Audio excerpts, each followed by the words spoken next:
recently their photos are here. So we will speak with some of the residents are here. They're saying about 500 photos were discovered. So my name is Aaron Kuban. We urge you to share this live. We'll speak with these residents or community dwellers are here on this issue. We're just called. We don't have the full detail. We're brief. They will provide the detail to us as to what actually happened. Okay, so let's see if we can speak with the brother that actually asked us to come.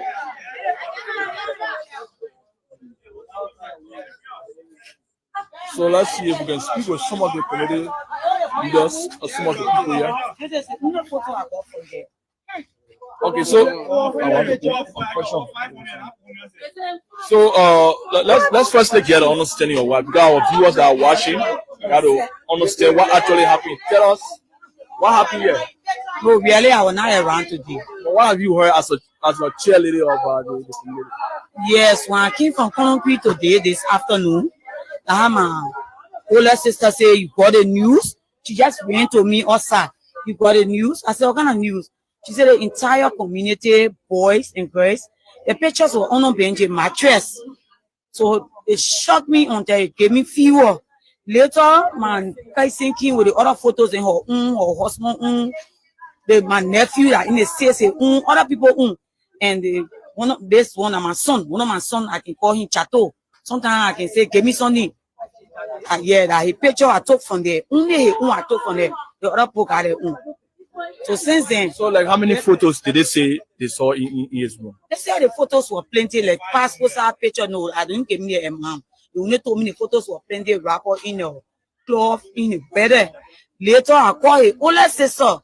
But somebody told me that she was bringing the pictures. I called her, I said, "Payo," she said yes. I said, "Why you bring these pictures?" She said, "Oh, that only the one that I never have face, that the one I was bringing."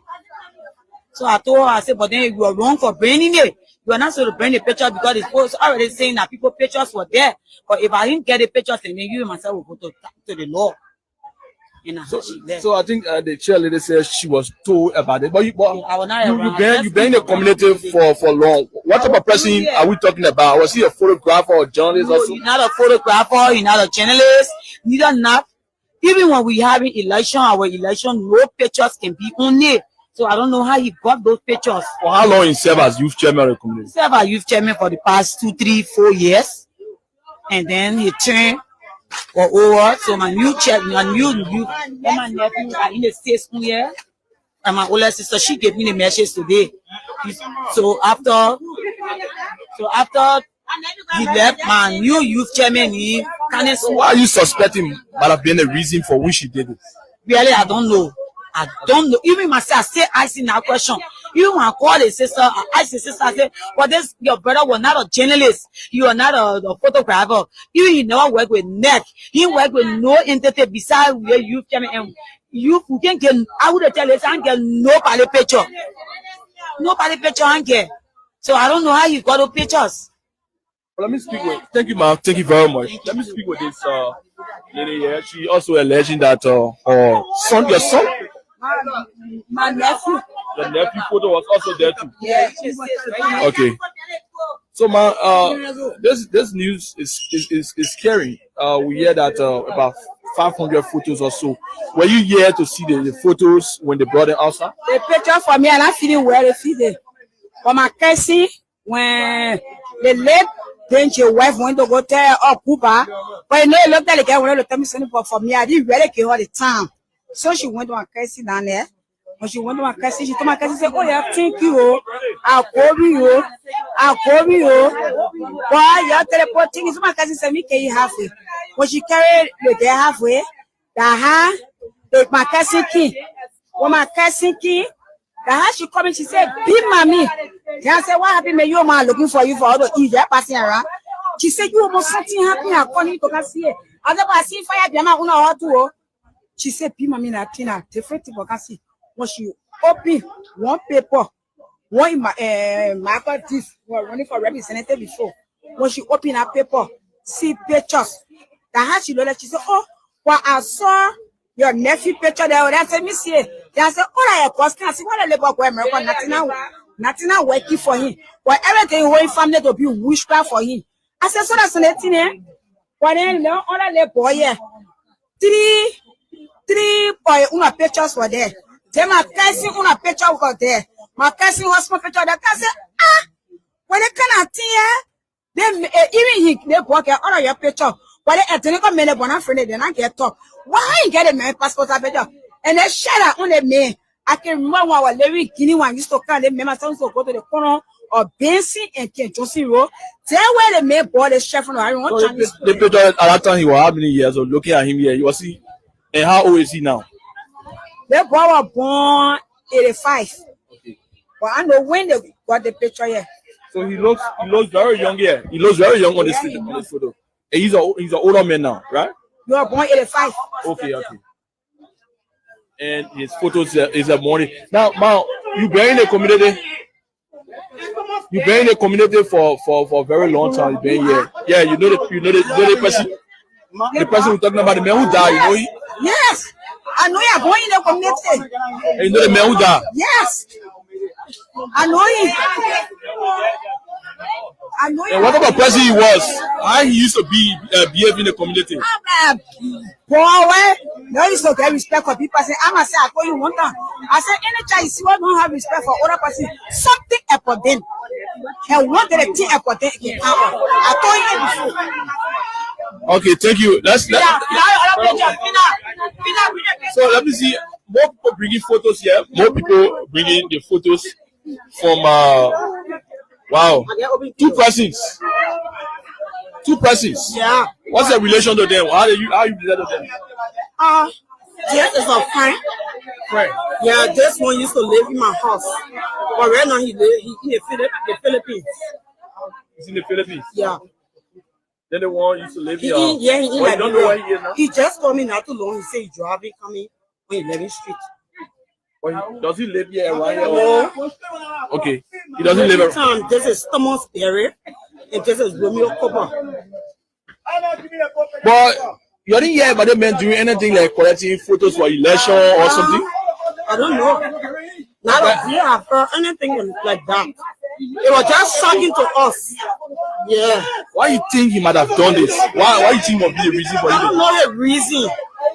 I really don't know the reason. But even my brother photo, my brother won TV in the past. They call him Joseph. He won TV in the past. They closed his war to go to the American embassy for interview. He never took passport photo in our picture, in our clothes, right? And he saw the picture, the passport picture with the particular family today. Yeah. Okay, so what the community is doing about this now? Since the man is dead or he has relatives here, what is the community going to do about that? We don't know because more people came around today to try to see how best they can collect. They can collect their own photos. But unfortunately for us, we heard that the parents of the late Benjamin Montgomery burned the photos. Okay, thank you. Let me see if I can speak. Brother, you want to speak to us? Oh, yeah. Okay, welcome. Were you one of the victims too as well? Was a photo discovered there?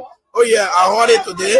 I was going to use the bathroom and I came down. Somebody told me I decided to go to the house, but I didn't meet anybody there. But they started ringing around. Our photo I got burned by his sister. Our photo I got burned by his sister. But we don't even know because we are many. Because plenty of us. They didn't know this person like that, but maybe like a personal friend in the community. They didn't know it. Oh yeah. Your personal friends to all, and your former chairman. Your former chairman. But you can recall at any time where maybe they told him to collect photos for certain things in the community, maybe like to raise funds or maybe there was a program that needed pictures. You can recall anything like that? No, I can remember that, but everything was they're going different because this man used us even to bury him, he used us to accomplish him. But really, we not, I not expect that. So we worry. You use y'all to accomplish his aim? Yeah. What about him? The bury him. The bury him has your way, keeping other things.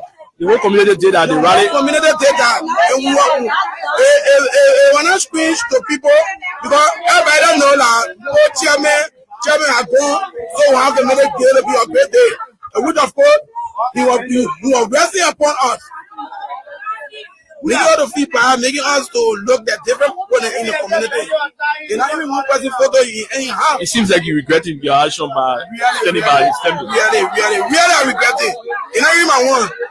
Not even my one. Why you think might have been the reason for which he did this? Maybe taking photos.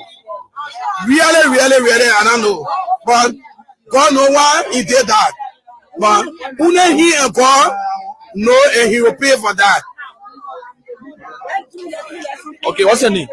Batu Stater. What do you know any family members of his maybe they're around here that you know that you've seen? Have you been able to interact with them to ask them why exactly he did it? Did they speak with him? No, I don't do that. I only hear from my friends and some other people came around. Oh, my man, you got 3 photos there, and the other man got 3 photos there. Agabono, Fire, and Kanje, so many other people. So we are out there. Even other friends when you go to Ekoteni, the man is crying at home. Okay, so we are on 11th Street here in Cinco. We got this information that a man who was the youth chairman of this community died, and then following his death, they discovered several photos of somewhere around 500 photos in his room. It was wrapped up in a black cloth. These family members or residents of this community here are expressing shock over that entire development. Many of them bringing the past inside photos. Is there any other person maybe you want to talk to us? Who else said they want to talk?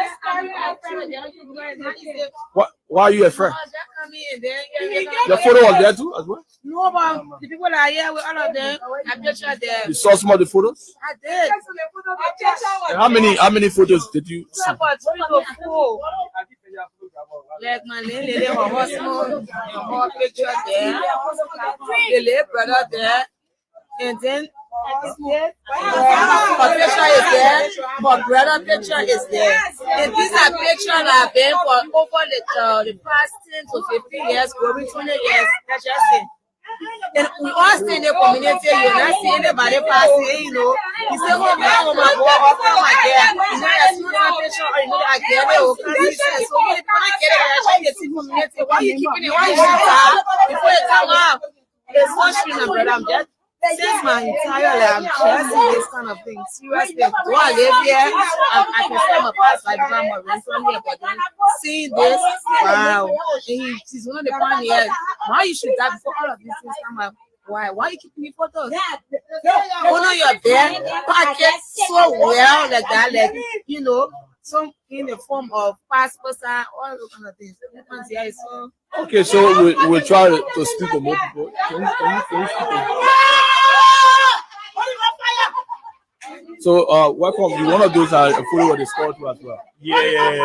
And it was actually shocking because this guy wasn't even friendly or were not. Yeah, this guy wasn't even friendly. We're not like that close. He was only a community member to I got here I was a community member. So for that kind of shocking news to come up and like he had several pictures in a room and this guy is now a photographer. He's now working to a cafe. He's not doing anything, but there was a lot of pictures. What about what he used to do? This guy never used to work. How was he surviving? He was a landlord. He was a landlord, so he was surviving through the houses that he renting. So for he to have such huge number of photos, it's kind of alarming. And the remaining photo when the photo there? Yeah, my photo. The photo that you still see the photo that you talk about? No, when I got there, the deceased wife told me that, oh boy, a photo was there. He says, oh, just bring all the photos. I said, but why would she come my photo? And how did this guy got my photo? So I got that. Did they describe the photo? To you? Yeah, I see the woman saw my face. She said her photo was there, and it's somebody that first time seeing me. So I got it's kind of shocking. Did he visit maybe a cafe before that? Maybe he was at a cafe. Was he not involved in the DV program also? No, not at all. Because myself is an IT guy, so I do all my thing by myself. So to get my personal photo is it's alarming. And all the photo this guy was having was also passport size photo. How? Okay, thank you. Okay. Thank you. So we are still here in the community, and these are residents of the community that have come. This is 11th Street area. This place is called the Zoom Camp Community. It's in the evening hours here. It's late, but we're trying to just give you a view of what is going on here. These family members or these community dwellers are shocked over the discovery of these photos. According to them, they noticed that several photos were discovered under the bed of this man. They are especially shocked. They are suspecting that this might have been something very much shocking that has taken place here, and maybe someone, or maybe he took those photos for certain reason that they don't know. There are some of them expressing some level of spirituality or maybe ritual that may have led to him doing this. So let's see if we can talk with this lady. Welcome. Yeah, how you doing? Fine. So were you also part of those photos that they discovered? Yes, of course. My photo was there, and then my oldest brother photo was there. The photo of my older brother is the one that he wearing a shirt that he went for interview to go to America at that time, and then they denied him. He was denied. Yes, the photo was there. So you think his denial is linked to the photos that were discovered? No, but it's very shocking to get about 100% photos. Very fresh, more than 25 years. You just get it with you. When it's 10 years. Look at that photo for you, that brother. For Easter, you get picture, you keep it for a long time. All happy to that photo. But every photos that came up, it's fresh that you just took it today. Maybe it's due to where he saved it. No problem. But it's shocking to the community to be free. What's the way forward now? What you want?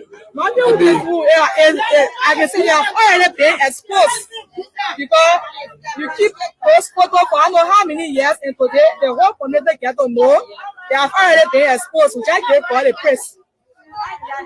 Okay, thank you. So these are many of the people who say their photos are there.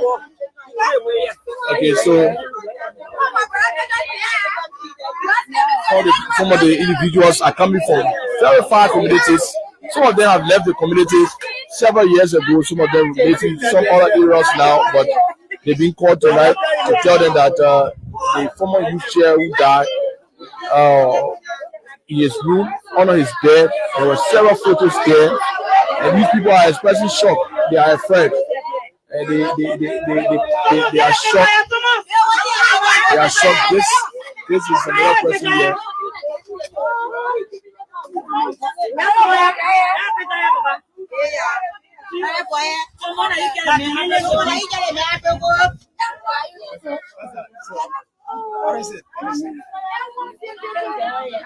So yeah, he's one person.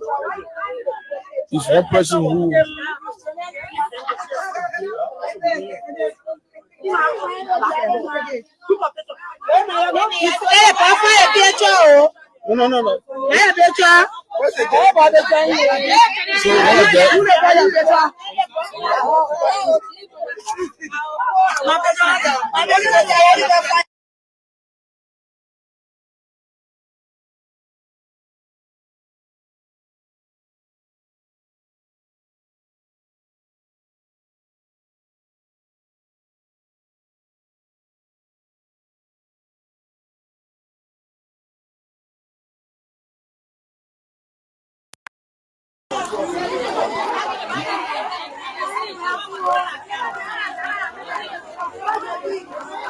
So people are saying that If you are watching DN News Liberia, maybe you live around this community, you can identify this place. You can call a family member to know as to whether your photo was also discovered, or you can call a friend whether your photo was also discovered here. But let's move closer to the house. This is the community. This is where the house is. From this side, this is where he used to live. And these family members are here. They are here. These community dwellers are also here. Many of them are shocked over this news. Sorry, this place is dark. We cannot just give you a clear view of what is going on here. But this is DN News Liberia.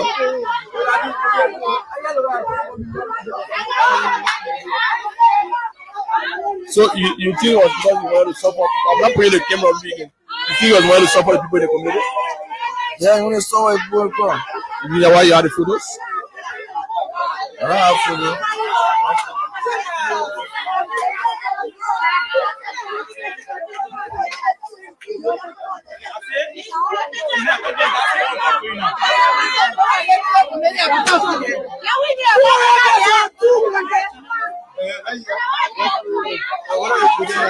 One of those who photos were discovered. Oh yeah, sure. Do you know this man? Did you know him? Oh yeah, Sarah. Yeah. There's a guy that I know. There's a guy that I know. Meaning, there's a guy that I even talked to Abidjan. I took him to Abidjan to go and have some time, fun time to Abidjan. I have paid a plane ticket. We have some time to Abidjan. So I don't know why. At this time, even this picture. But since he's your friend, it wouldn't be strange for you to have your passport photo. Did you give it to him before? I don't even remember this picture. That's the thing. You know what? It's so surprising. I was like sitting home. Somebody else have to call me. I drove from my house to just come and see if actually it was true. But God knows the reason. You know what I gotta say? God knows the reason. Because this guy, he have not offered me anything. But I've been the kind of person that have been the one to support him. Was your friend? He was your friend, right? Oh yes. Okay, so was your friend a photographer? No. Was he a photographer? No. I like. Did he maybe he wrote people into a TV program before? Like you know about? No. It's like. Actually, no, it's nothing like that. I just been shocked. Meaning this picture, I haven't seen this picture. Like for the time being, right? So you can confirm this is you, right? There's no picture, but there's the fact. I have taken this guy out of the country. I took him out of the country. I even took it to Abidjan. We have fun. He lodged in the best hotel. So I'm surprised how he got my picture, bro. Like seriously. Like me being Captain Barry today is not the issue. But the fact is that this guy is been different. Having my picture, but bro, God knows. My family is so different. Because he's not. That's the issue. So you never gave him picture before? I haven't given you a picture. I haven't given him a picture. Like my picture. So when you want now for the government or encourage it to do? Bro, it's nothing about government. This guy is dead and gone. But the fact is that it's just by the grace that the community, people that knows me, people that know what I did for this ethnical community, that call me through today. And I get respect for the community. But there's nothing that nobody can do opposite me. It's just about God. That God has put everything outside. But trust me, nobody can do anything to me. By the grace of God, my family is different.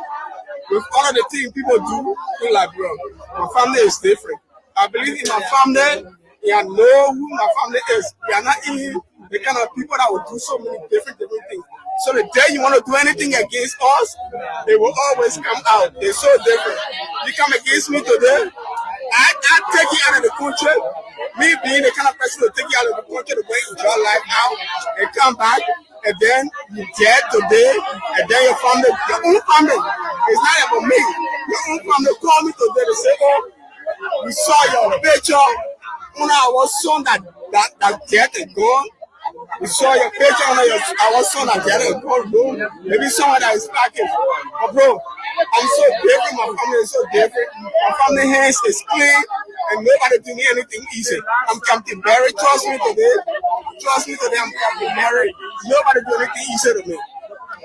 That's it.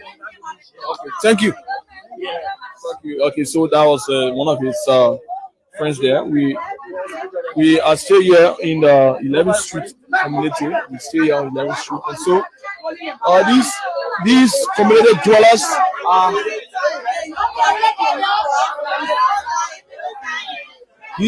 dwellers are here. So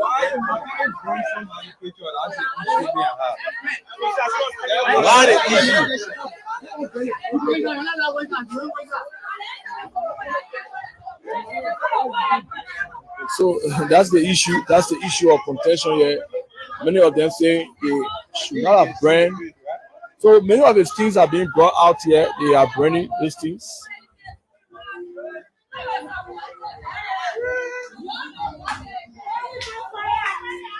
So many of these things are being brought out here, being burned.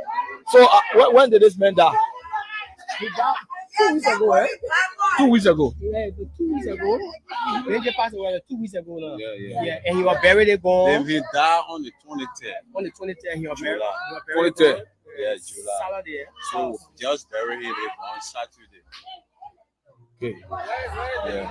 So this is where you used to live. He's the name of the entire place. Okay, this is where you used to live. This is the house here. But we. The sister who burned the picture. Yeah, we cannot be the one who follows us with the industry. But the sister is in there. They are only demanding and asking the question why we have so many photos.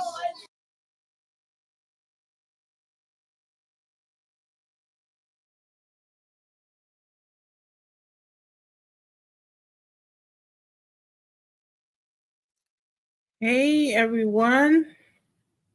Hello. Good morning. Good evening. Good afternoon, wherever you find yourself. Welcome to the Nightly Exchange, Liberia Watch News on YouTube and Facebook.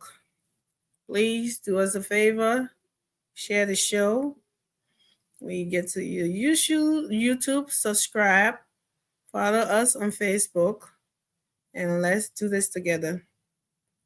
Thank you for being here. Vasco, please get up here and stop disturbing the comment section. So thank you all for coming. For all of you who are joining us, without commenting, we say thank you for coming. Thank you for your patience. Thank you, we appreciate it, and welcome. This is All of Our Business, where we come to talk Liberia and discuss the issue, the good, the bad, and the ugly, and sometimes social issue like the video like you are just watching, right? I know it's serious, it's people's serious business, but to me, it's just been so hilarious the way they're explaining the story, not the actual story, right? But the way the community dwellers, his friends are explaining it, like that's what makes it so funny. The other one was like, my own picture was full. I see 4 pictures. It's man, well, why were he? I was talking to Aricos. I was doing all of this. I mean, nobody knows why the guys had all these pictures, but everybody like already getting mad at him because there's only one thing that anybody can think about right now: African sun, good old Africa. So that's the only thing. And what will be the explanation? By the way, he's dead. He's not there to answer the question unless his sister, who burned the rest of the pictures, unless she know what's going on. Nobody else will get an answer. Everybody would just be, assuming and, insinuating that he was doing it, even if that's not what he was doing. He just have to take the rap to his grave, because nobody dared to explain, why he was holding these people pictures, and they didn't give it to him. Some people say, "Oh, I didn't give him my pictures," and it just been the story. Like, I mean, I love our people when they're explaining some of them. It's just so funny. It's just so funny. Like, I just been cracking up watching this and listening to the video. So, sometimes we come here to talk. Some of these things shouldn't have to be politics every day, but laugh a little. Let's, I know Liberia is serious business, but loosen up a little. Get off the hate train a little bit.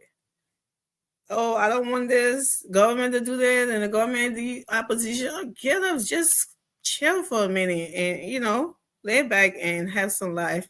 Life is good for the soul. Laughing is good for the soul. So let's stop being serious every time and have some fun. I love fun, right? That's why we bring these videos on, and I really love it. I love it. I love it. And what was gonna be so cool was if we had one of those people to come on from the community. Well, we got one of them here, Vasco. I don't know if he's telling the truth, talking about that's his community, and they already settled the issue, and the guy is dead. Vasco, what issue did your community settle that you know about? You don't know anything, so don't come in and be lying. If you know this guy, I dare you to come on and come talk about what's going on. So we're not going to listen to Vasco. Vasco always trying to muddy the water for us. But it would have been nice to know, because people need answers. People want some closure for that. My pictures ain't up on somebody there. Everybody needs answers. So it would be nice if somebody have that answer, Vasco. So do them a favor and come up here and explain it. So guys, thank you. We came up here last night, and we were supposed to talk about, we had two topics to talk about last night. We got stuck on one, which we did not finish because people kept jumping off the topic, which was, we were talking about the report, right? We were breaking it down, and we did not finish. We did not get on our next topic because we had people that like to pivot when you're talking about one topic. They want to jump to the other one and beat them, work out a little bit, and come back and then go, But yeah, I wish everybody was back on here, because I said we're going to talk about the second one today. Wish everybody can talk about the headquarters. Talk about the headquarters. I'm sick and tired of talking about this headquarters, but since there was so much something about it, we will do so today. It'd be the only topic we talk about, because I don't think a lot of people on here tonight. Well, first, let me bring on Tatas from Liberia. Tata is a what should I call him? Revolutionary in Evenya. In Liberia. He's always up. It's late in Liberia. We're starting the show late, but Tatas is always here. That shows how much he loves his country, and we gotta give him his flower while he's alive. Yeah. Hey. Hello. Unmute yourself, please. You having trouble with it? Let me see. Yeah. Say something. Good morning. On my end. Good. You gotta be audible a little bit, but yeah, I can hear you. So, how are you today? Yesterday. How are you? How were you yesterday? How everything? How is the country? How is the city? How is everybody doing? Thank God. We're doing well. I'm doing well. Awesome. The country bad 24 hours. But anyway, we bless God. Mm-hmm. Yeah. That's what happened to your life? No LEC tonight? Okay. Yeah. So LEC is there, right? No. Oh, okay.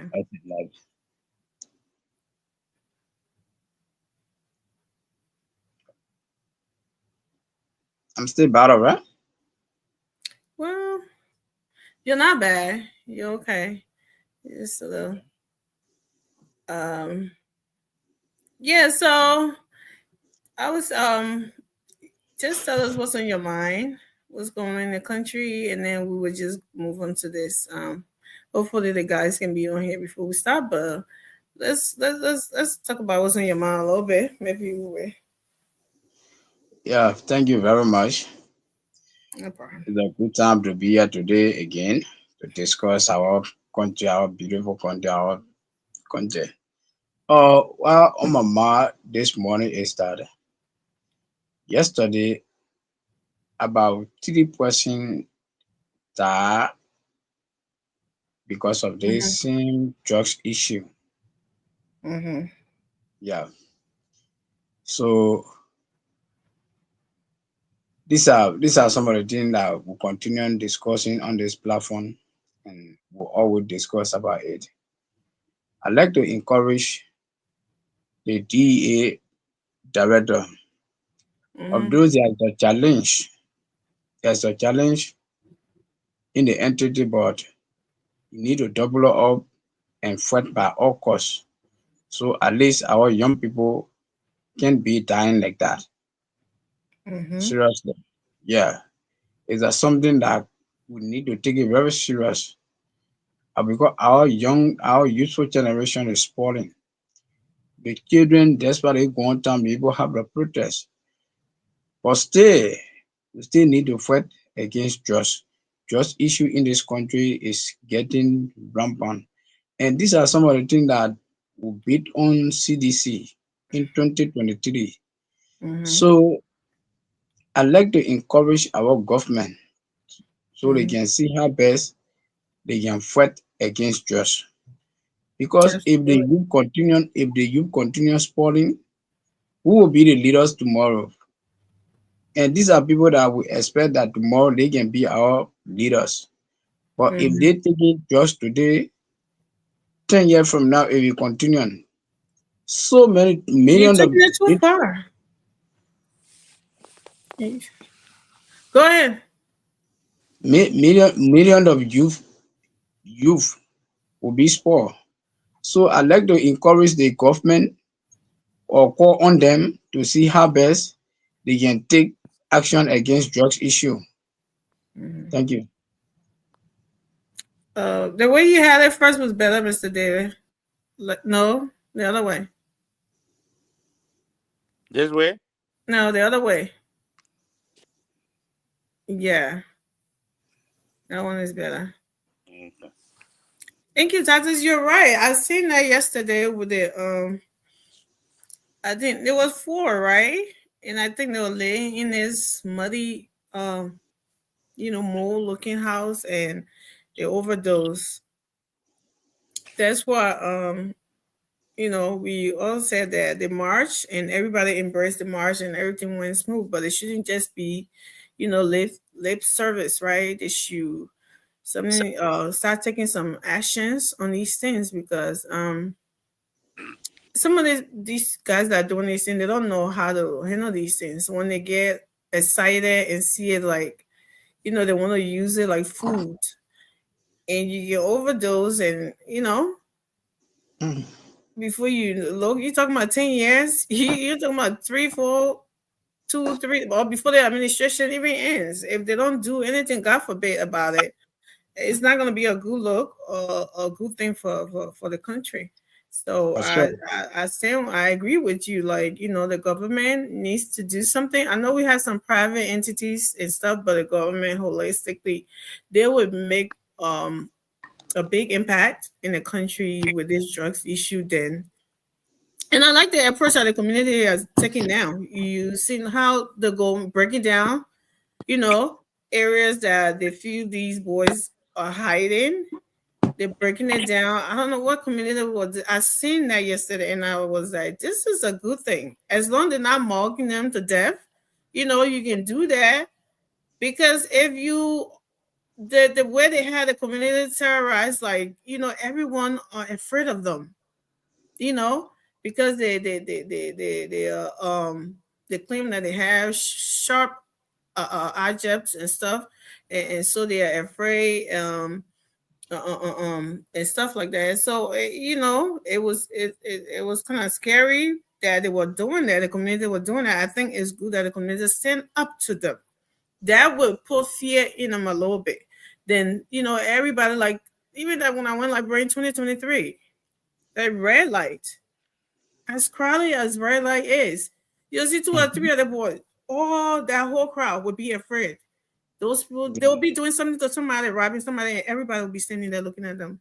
And I'm like, well, this is what emboldened them. Like a whole community afraid of 2 or 3 person. They children can get a knife or they can shoot somebody. Pick up a stick that dude will not even get to you. Mark him to the ground before he even reach there. The other 10 person over him to take that. Somebody, he doesn't even have strength. He's already jogged up. Why would y'all a whole market, whole place sitting there with 2 or 3 person terrorizing that whole place, and y'all looking at it and y'all afraid of them? As long as they don't have guns, because that's the one I can get to you before anything. But if just knife and other object.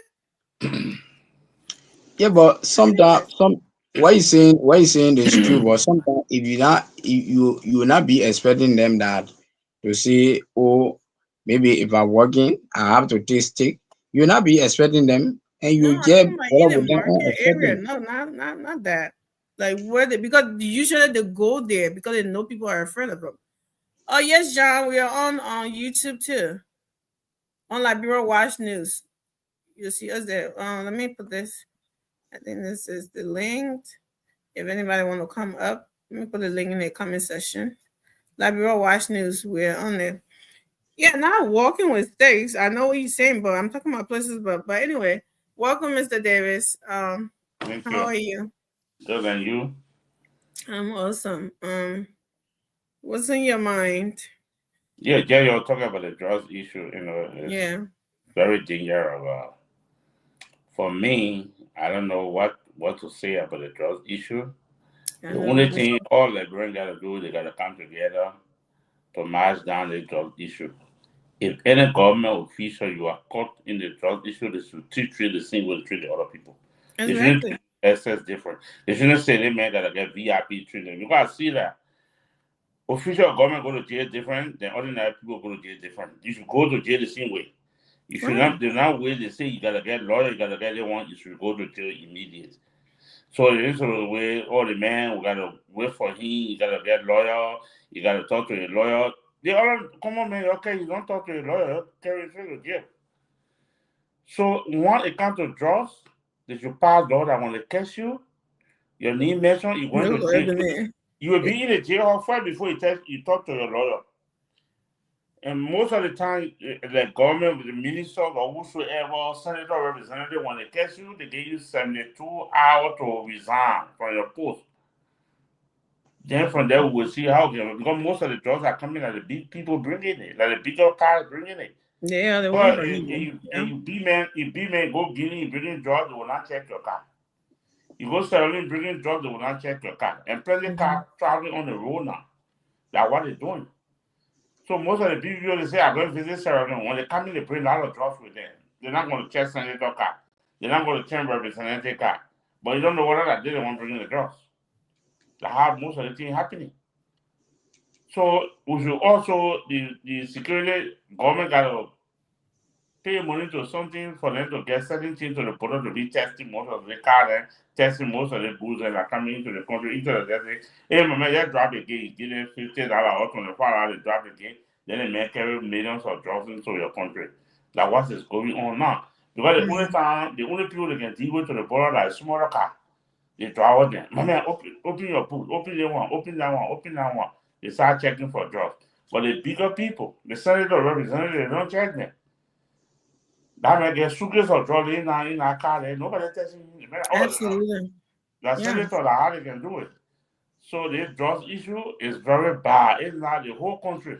When the ugly thing about it is that the drugs is not only in Moravia. No. In the entire country. In the interior and everywhere. Yeah. You go, I don't know, I go the 5 general or 5-star general or what thing. Where is Every that? country get a 5-star general. Oh. Every county get 5-star general. It means like the B-men for that entire county. Oh. Yes, every county must rather get 5-star general. Or everybody that doing drugs. So they mean the general should know the importers. Yes, and they know them. They drugs. know all of them. They know all of them. Because even when they take your cell phone from you, they gotta report to that 5-star general. The 5-star general gotta give you go ahead before they sell it. You can sell it and give you pardon. So they keep it until either the police reach to them, they say, my man, somebody's cell phone missing, they offering $200 or $100. Then that man will give a cell phone to you. If that man not get a cell phone within that community, you will say, let me check the looking time. Because some people, according to them, they can be stranger to selling community. They can do certain things to selling community as stranger. So when you're not in that community, that 5-star general know you, maybe from the looking at price, they will ask the looking at boss. Then the looking at boss say, okay, like one of my men get it. Then you will say, my man, I want it. Then they will go over and bring it to the 5-star general, then 5-star general report to the police. Then they get the money. I had most of them doing it. Because it's like a cartel going on, like yeah, a the whole thing, they don't get money. They can do anything to get money. To buy drugs. When it's time for them to buy that drugs, even your bad hanging on, you can get going, you will take it from you. Because that's the thing about addiction. Yes, that's why when you're talking about relate to the market, most of the market women and they're afraid. The reason they're afraid for security, because they bought them will come a group to your house in the night. Police people will not be around. That's why I say most of the marketers are scared. Not that they're afraid of them, but they're gonna come to your house. They know most of the day market women and where they're living. The thing about it is that, Mr. David, I'm not talking about just the women. I'm talking about sure, George, you can come on. I'm talking about the men around there, looking at these things happening to women, getting robbed, getting stuff, and they just stand around.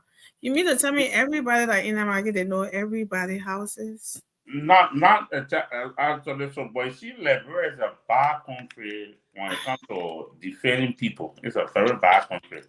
The problem, something happened to you today. It's not my business. They don't want to. That's a bad thing, though. I was little in Liberia. I was never used to that. Yeah. So it was when a grown woman in 2023. That really bothers me because it felt like the community, like I wasn't a part of that anymore. I felt like I was in a strange place because that is not what I was used to growing up there. That is not what I saw people doing.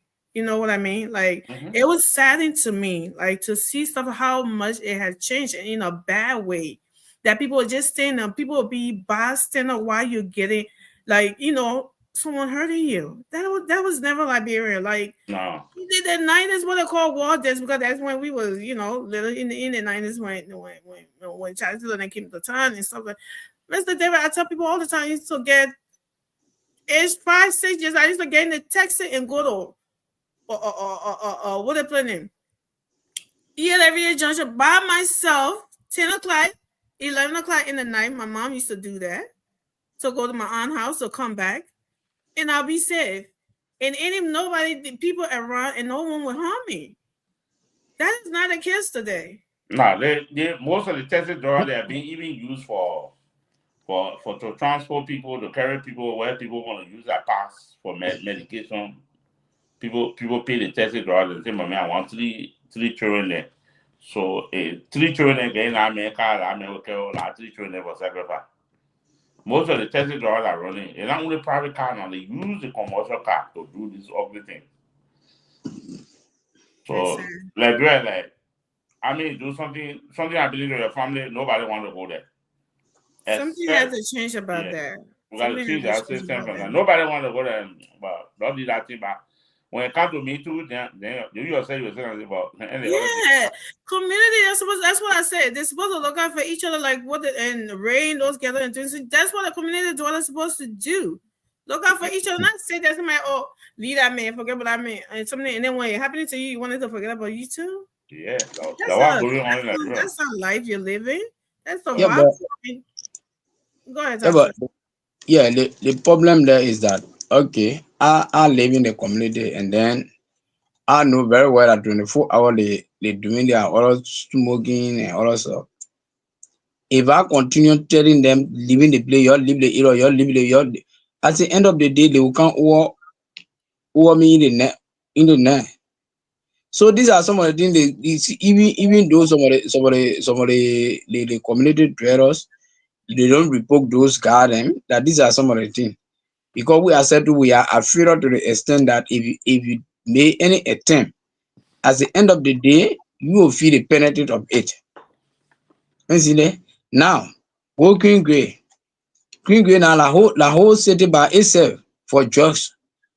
For you to even enter Queen Grey now, for you to enter there, maybe unless you say you living there, they know you. But stream person, you cannot enter King Grey right now. Seriously. So how do okay if the community dweller put themselves together and say, all right, you're not go report on one of two persons to get a complaint to the DE office, then one or two that they can't away. The second one they come again. The third one, at the end of the day, you are running your mouth, they will come over you. And see why people are fed up.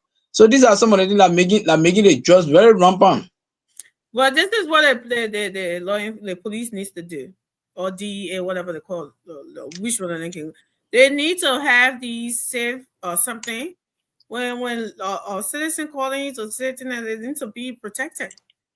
How would they know? I'm the one calling the police or the DEA to let them know. They have to protect people, and they have to have the citizen. The same police people can somehow get information to those guys. Because they are in it with them. This is what making it so hard. Because you can hear the community dwellers saying that the police can come and be buying from these people, or they can be giving money to them. When they were breaking down those places, I heard people saying that. So this is what makes it so hard. And community dwellers, with that, they're supposed to be putting together men and be protecting that community at night, protecting their families. So if you know that is the problem, the kids. The only thing I would advise is when they have guns, that's a different situation altogether. Because you cannot outrun the gun. So I understand that part. But to just allow people to just terrorize you in your own community like that, I think while the police need to do something, but the community also need to they need to take some kind of something measure too for themselves. Even talking about police community, what you don't go to the community. Where to hear Derek Johnson walking, they take your team from your policeman saying you're not talking nothing. You're speaking. Here Derek Johnson, the policeman is talking, they're not sick. You see the border walking, going. Oh yeah. That's the dangerous society to the end, and something has to get done about that. Seriously. Now we want to do something to them. Now, why you see the police coming in? It's like you who getting harmed don't have life, but they have. That's the human right that I don't agree with. I'm sorry. The person who getting harmed, I would take that right over anyone who doing something like that. I'm sorry. But Lawa, you see the criminal race is increasing. Even George Underwood, I put the link in the comment section. You can come on if you want to. Go ahead, Pastor. Yeah, just recently, I think last month. Picking. I took him from Tingo Village to go Queen Grey. Distance that he's supposed to pay $100. He take off $650 and give to me because the jobs he was having. You are having. I said, but my man, where you going at this time? He said, I'm going sir. I said, but why you going sir? He said, oh, Bravi, let's go. So when we get to Queen Grey, I said, my man, but you said you going sell. I tell that you going sell. He said, my man, I'm going to sell jobs, bro. He said, the money I get. Seriously. He said, the money I get people money. I get $3,000 US on me. So because of the money aspect, even when you community dweller report them, when they carry them to the police station, yeah. I mean, but my man, Tado, who bring you here? I say who? He said, he the one call us. Why we want them, my man. So I mean, the only thing I have to tell you, put yourself together. And those guys that they selling drugs, they got money. Yeah, So that's at the end of the day, they'll easily give them money. And when they come now, you already tell them, say, oh, that give all the information. They ain't coming for titles. They're coming for titles. But the thing is, come on, how much they paying the police people? $150. Yeah. How much the drug? You arrest the drug man, they think they make you $1,000. So we think you're gonna pay lawyer too. Well, I understand that part, but there should be something that bigger than, you know. And I was spoiling the thing, spoiling the country. They're in a country too. They're having a case there. That alone should make that should make a difference. You know, I mean, the money part of it. I understand it, and I do agree. I mean, forget about that money issue. But everybody for that set. That what is in Liberia. Liberia, the new law in Liberia is everybody for that set. Everybody in their own interest. The senator, the representative, they get in Liberia. And Musa Beleze son going to jail. You want the richest man. You think he care? You care? You have to the money. But that's what we're talking about. Though some money you just have to. I know money is good. You need money to something, but some money are just But hey, everybody don't think like that these days. People they are more loyal to the mighty dollar than other humans' life. That's my exactly man with like market women and all in the market. They're using them. Kala selling or to sell drugs today because it's gonna be a hard thing. I'm telling you. As much as we want them to do something, it's gonna be a hard thing to fight because even the ones I've seen some people getting arrested yesterday, some kids in our family. Everybody was in the ring, right? Said no to drugs, but they protested that Nigerians should be released. I'm like, where is this country, Lord? What did I do to you to be from this country? But yeah, that's our home. We just pray for the best and let it do that. Most of the people then when they go to jail, not follow them, they get free them. They don't get time for them. When you follow them, that money they want from you. So the police want money from you. I see they give them money. They release that person. The police still needs to be taking. They need Gregor needs to put his foot down and be firing some people, not just suspend and fire them. Welcome, George. How are you? Yeah, I'm okay. How you doing? Thank you for coming on. Yeah. Yeah, I want to say thank you for the show tonight. No problem. I appreciate you.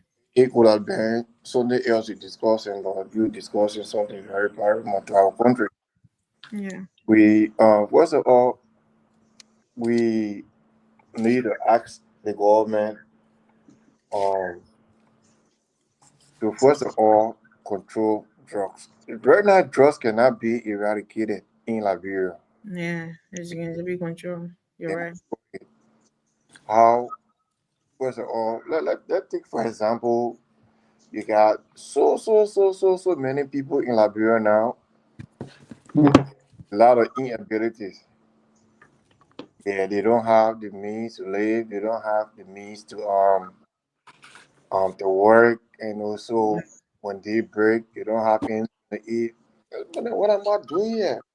If other people in the street making life easy, like doing things and what have you, and they are still living, what can I go there and see happen? So in order to control the government needs to improvise some things for the young guys to do, the young people. First of all, when I went to Liberia 2022, I saw some of my friends that we all grouped together in our community.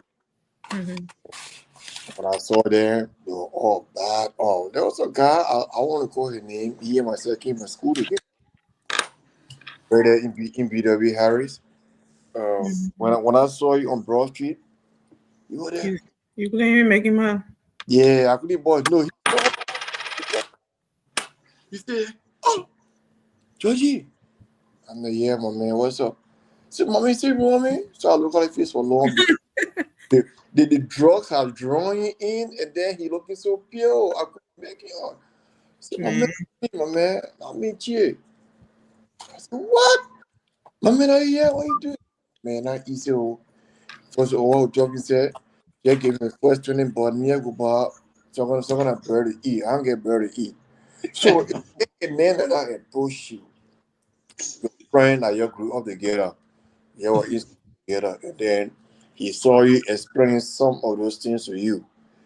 You think, and you see you looking good, and you don't have that ability to do those things. What will you do? You go get on the feet to do some things that will help yourself. Yeah. The government need to provide or improvise all these things. So look at, let's take for example the representative and the senators and whosoever we have in our country. Just in common sense, nobody has passed a bill to help people with inabilities, to help people with disabilities. No, they're still having a BB cars for Yeah, every 3 years. drive around. I walk on Broad Street where I used to have the old DC 101 radio station. I saw old ladies and old people lie down on the street there. Wow. But yeah, I went there. There was a lady selling food, and I asked her how much for the whole bucket of food. She said, "Yo, you get give me so that day, I took $30. I gave it her. She said, it's too much. I said, yeah. I said, just take it. All the old money you see here, just get them food. Just get food to them and get them more water. They drink. See how the people were dancing for me that day. Or in the morning, I was going to visit my daughter at BW Harris. She's still in BW Harris, 12th grade now this year.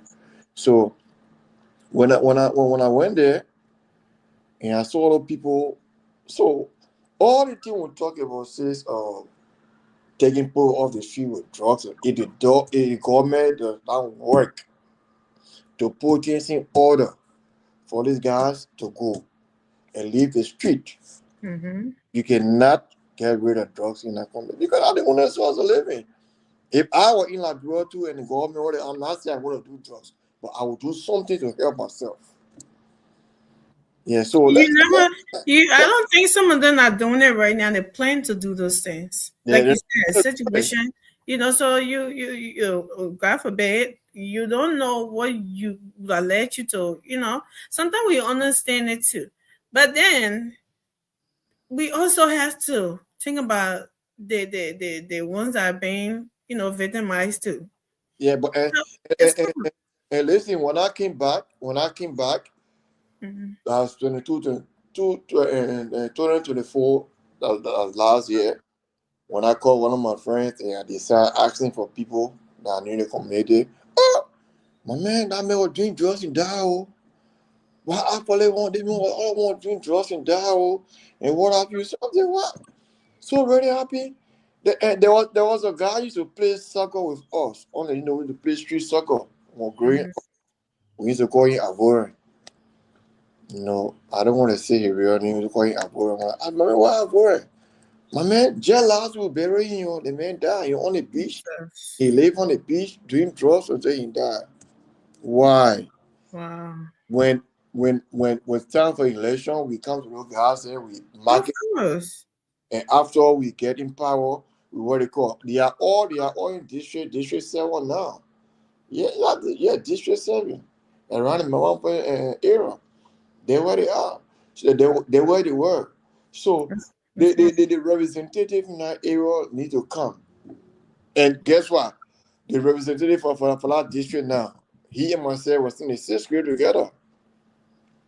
We were in the 6th grade together. Now he represented. He saw the guy growing up in that community. He plays street soccer. He knows what to do to help this guy. He just receive whatever for the community or for the district. I don't know what he's doing.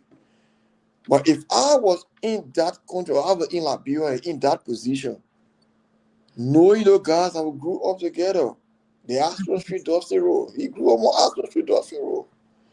There where he grew up, represented Nana. In person, or we used to call him Mela, but his full name is Emmanuel M. Dan. Emmanuel, yeah. We all grew up in that community. Look at all the guys to transfer ministry and Robert Wilson. We all were on that Aspen Street Dusty Road and what have you. They are in power. What are they doing to help people? Exactly, for your community. Like, Would you not? What are they doing? There. Go down to people. My man, we all grew up. Well, thank God, God has blessed me. But just small to make get business. Lead the street, my man. And he drink drugs, encourage him, put in programs. There are something in America here where it's all what they call the man grew up on the program. The man grew up on this. I mean, open rehab, send no guys there. Even if you're a single person, you don't want to like the open. So just create that avenue. Now encourage the garden to leave the street. Yeah, maybe call someone at community soccer game, call the guys there. Right. So my man, that what happy we organize a game just to talk to you. And what happy, and I will not able to help everybody because I am small. For this year, I will help the first 10 or 15% to go to the rehab. And for the rehab, we are able to put you in school. Look, I don't be encouraged. These are things that are supposed to be done. We need to work. Liberia is our home. We are here though. But sometimes we pop in our country. We go there, you see things upside down. Like the Syria table on Broad Street. It's real. Leave America now. Just walk on Broad Street. There was a guy came to me. He called me. I knew him. I was not told we graduated together. He came. Oh, my man. Hey, what I want you to do, my man? Just holding my bag, Joji. I got and so team that they may have owing a person and what have you. Now he has organized this guy or planned this guy to come there, catch him and bring him before me. Right around Cathedral. Yeah, the man went. You can build him out. There you go. Yeah, the man went and grabbed me. See the man, he owed me. He said, "Mr. George, your man help me, man." That story sounds familiar. I owe the man $60 US, and he better go. I said, "My man, I got money, yo." But I will give someone $50. I took the $50. He said, "My man, it wasn't enough. Just because your friend, I will forgive him. My man, you can take the $40." And two of them went in the same direction. Just to come find out later on that it was a fake that it came to me. That's the old trick in the book. I heard of it. So you see what happened in there? That's the old trick in the book. I was told by one lady that, she seen me and she was like, "You're Henry Williams' daughter." I'm like, "Yeah." And she started laughing. I'm like, and I started asking her, "Well, what's so funny?" She said, "Your dad. Oh my God. When he was little, he said your grandmom. Your dad used to get your mom so much. He used to get his friends to come and be acting like they beating him up and bring him to his mom." So when you said that, it was kind of funny because I heard that story before, but that was way back then. So I said, that's the oldest trick in the book because I heard that before. So yeah, but yeah, that's. You're right, George. The government has to do more. They have to do more. I saw it in the street recently. I don't know, Georgia. You say, I live on right behind the place. We didn't know how the place. Yeah. Right at the back there, that house was right at the back. We'll do reunion in the behind the scenes. Yeah. George, can you turn your phone sideways to make it? So what I need you the next topic in front of how government will like don't forget what government those in the representative position. Well, they're all part of the government. Yeah. They need to represent their constituents. How they will pass a bill. Since I've been hearing after the war, all the senators and representatives, nobody passed a bill to help you with disabilities or inabilities. Nobody. Everybody just after themselves. Then how do you expect a country to move forward? The man blind, he can see. He can see. Yeah, but then he's not taking care of him as the government. His country is not taking care of him because he's blind, or because the other one don't have legs or hands. So that's the end of his life. People here talking to the police station. They call who you want. I want Mose Mazale. Then they pay the police Mose Mazale. But that Mose Mazale, when he get in power, that man here at the hill and talking to the pool, he ain't got time for that man no more. I mean, people been sitting in wheelchair, going for cars on Broad Street. They still there. People in the supermarkets, those are people with disabilities or inabilities. I don't know how you can call them. We need to look at those people. They people have the right as a Liberian to live. They need to, their government needs to take care of them. Yeah. Because they cannot do it for themselves. And they have things, they have other programs, they have things that they can do that some of those people can do. Look at this boy, Noah Zhao Gibson. Noah is working. Noah, he's some minister, right? Yeah. Those people are not, just that their country are not taking care of them. The way they need to take care of them, they're not taking care of them. That to make them, something for society. But you can do those things. You get the cripple because the person lost his hand. He got other hands. He got other things he can do. They lost his leg. He in a wheelchair, but his brain it still works. You have to do things, but in our society, those people are outcasts. I mean, so to speak, because the way we treat them, right? If you don't have your full body, everything functioning. I mean, you're not human, which is very bad, And then imagine somebody like that end up on drugs. What do you think gonna happen? But you see, I mean, like the reason JFK not to private hospital. JFK no more government hospital. See, JFK complete private hospital. You go there, don't think you government hospital allow. I feel bad. They got to a JFK. I feel bad. I think 2, 3, 4 days ago, one of my friends we used to be on the Your phone kind of shaking, George. Can you turn it on? Yeah. One of my friends, he was in Cathedral and I was in BW Harris. Yes, I only line. Hold on.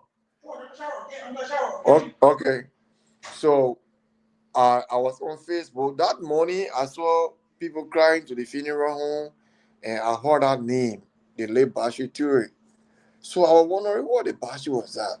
Just to find out the guy who used to go on school commission share for, because he was in Peter. I mean, he was in Cathedral, and I was in Peter Harry. A very friendly guy.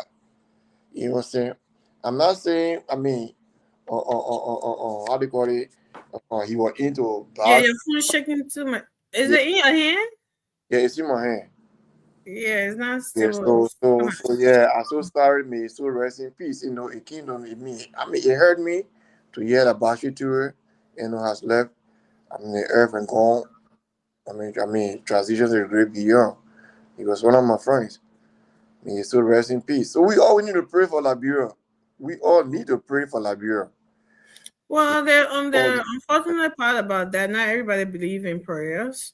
They make it seem like when you say prayer, is the person can't take out the country. They say we're praying now, and then they try to touch everything now in Liberia is politics. Yeah. So, but prayer is that's why I tell people the Bible say, in all you do, acknowledge the Lord. You cannot lean on your own understanding. Yeah, he gave us 5 senses. He gave us something to get this full doctorate, masters, and all of that. But if you don't have God, all of that is nothing. Yeah. The question I want to ask you people here is: do you pray for somebody? Yes, I do. Yeah, you can pray for someone. I thought you sort of pray along with somebody. No, for me. In case I don't believe your faith, you won't pray for me. But for me, so I always told people I can pray for you because I don't know all about you. I can take you to church and pray for you. But the thing about okay, so what Mr. David is saying is that you say you just answer your own question, Mr. David. So what if you got a friend who is Muslim, or you are Christian, or you are Muslim and the friend is Christian, and you want to pray? How will you pray alone with that person? They're doing something and you're talking to them and they don't listen to you. Guess what? You have to pray about things that, when you're talking to them, that they will listen. All the people that are wanting to be on the right track will listen. If they had different religions than yours, there's no way I can pray together. You had to pray for them. Yeah, how you want to pray for Liberia? What do you mean? How we want? Pray for Liberia. How you pray for your friends? But Liberian people are doing a different thing. You're doing different thing. We're doing different thing too. That's the same thing on the larger scale. Well, the Bible says you must pray for your leaders. Pray for the country. The Bible says if my people who are called by my name will humble themselves and pray, right? I will hear them and hear their land. But the same Bible, you should tell the according to the Bible, when you read the Bible, the priest or whatsoever God you should designate them, they used to go straight and talk to the king what is about to happen to them. But this time, the pastor there, majority. So what testament are we talking about here? Because you something talking about different. You talking about the one that you commissioning you strike you right there? Is that what you still want? I don't say I want that one because Jesus Christ. So we can't be talking about that era now, can we?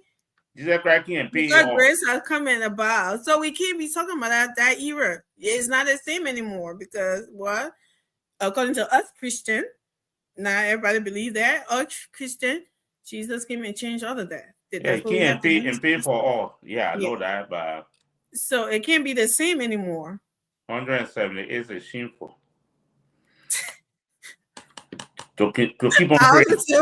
I would say your point, and I would say, but that's what the Bible said. Pray for your leaders. He didn't give us the prayer point. Guess how I pray for Liberia? Anyone with evil hearts for Liberia. That don't mean what for Liberia. The Lord should remove them from over our country. The Lord should give us leaders that will love their country and the people. That's my prayer. That's how I pray for my country now. I don't pray, oh Lord, let an evil man change. If he or she does not have the right mind for the people, for the country, remove them. We keep on electing evil people into position. Well, that's the thing. You pray for the people too, that Lord will give them wisdom, knowledge, the illness, that the spirit of discernment, that they will elect the right people. But who is the right person? Everybody come like angels, right? Once they get there, instead of they turn into Paul, they turn back to Saul. So, I mean, you cannot tell. We don't have a heart detector, or we're not God. We are only humans like everybody else. I may be saying here today, be Amy. You don't know what I have in my heart. I may be saying here preaching for Liberia all day, which God forbid, the Lord rebuked that out of my mouth. But it's just something like you never know that once I get there. Some people agree. The moment they start seeing those things, they have their heart for it. They have something, but not everybody have that temperament. Not everybody have that maturity, should I say, or that self-discipline. That I'm in charge of this now. They listen to bad people who had those bad influence on them, and then they themselves, if they are not strong enough in the things of the Lord, and they decide to backtrack, and that's what been happening to Liberia. And at this point, I said, Lord, just anyone with an evil heart, let him not win. Anyone who has a bad heart for Liberia to come for their own motive, to come because they want to show themselves, to come because they want to prove a point for themselves and not the country. That's my prayer now, and that's all we can do. So. I don't know what to tell you, Mr. Davis. Like, it's okay. I agree with you. It's complicated. But you see, even Liberia now, you go to the Coast Guard base. Mm-hmm. They collecting disability people from the street. People go there, their parents, they go there, they pay their money. Mm-hmm. At the Coast Guard base. That's government facility. Instead of them using that facility the way they're using it now, they're running it a private facility. They go there. So I see some people, they ask me, can you sponsor my child to Coast Guard base for rehab? I sponsor a lot of them there. I'm telling you, the Coast Guard base doing it. The base in Banga, the military base in Banga is also doing it. They get some military base. Coast Guard? Yeah, Coast Guard base is doing it. Right to St. Paul Bridge there. Not St. Paul, not Boma Bridge. Oh. Yeah, they get people that are going there. And you get somebody there, they will tell you the truth. They carry people there, you pay money. I think you pay $150, $250 with bag of rent. They carry your child there. Your child stay there for 6 or for more months. Yeah. They're doing it. Instead of government helping those people, government need those, they're making it private. It almost private. Because people, medical people, making money private. Well, if they're not getting funding from anywhere, they have to keep it up, right? So they have to. Some money have to. Everything today is not like government funded back in the day. It's not so simple anymore because the government is also paying them though. Yeah, so if it's not enough because the times that we're in, things are expensive. How much the government giving them? Are they in a budget? Are they having like a certain amount of budget for them? What if it's not enough? I mean, they cannot be charging a higher amount, but to charge them something that would keep charge $250. They charge $250. Yeah, to keep the place running, that it would make sense instead of charging like I don't know how much other private places charge for detoxing and all of that. But if it was a government place, it doesn't have to be the same price as those private institutes. It can be like something like half a price. That would make sense because the place have to be, the staff there have to get paid and things, So I mean, free in Africa today. I think when you go like see a lot of people carrying their kids there, a lot of people carry their kids to Banga, to the military base. These are places that are doing the rehab. But the best thing the government should have done, because yesterday you're calling the prison command correction and the correction. They don't correct nobody there. They didn't prison you. No correction there. So most the prison. I don't know if it's correction or not, but no correction there. They do nothing there. They're not correcting anybody. No, they're not correcting nobody. So they should have somewhere where they will grab the people in the river cell like that. Okay, they let the lesson play. Everybody using their brain. Those people that might be facing it. You have carpenter started. Right. If you have sawmill there. Agriculture. They should have a big farm. Yeah, big something there in river cell. They keep you somewhere. Somewhere on long fence like you're not able to jump away. Beyond Bologisi. Yeah. The famous Bologisi. No, river cell will be found because river cell not really developed a little bit. So okay, you carry them to river cell. Twice as high as what? Before you even think about claiming? So they keep you there. They keep you there. After 1 year, no more drugs inside you. Because when you not get drugs, you not do nothing. Yeah, when the drugs leave you good, then they come, they do what they're able to do to you. They change you on the second gate. The second fence. Giving them training while they're in there. The second fence now, they will observe you for 6 months. Then you will graduate from that second fence now. After the 6 months, you go 1 year. Then you come 6 months. Then now you come for your real training. You're going to be a carpenter. You're going to be this one. Then they now make you look like where you might be now. Right. In another 6 months. Then they train you. Then now you get out of that place with degree.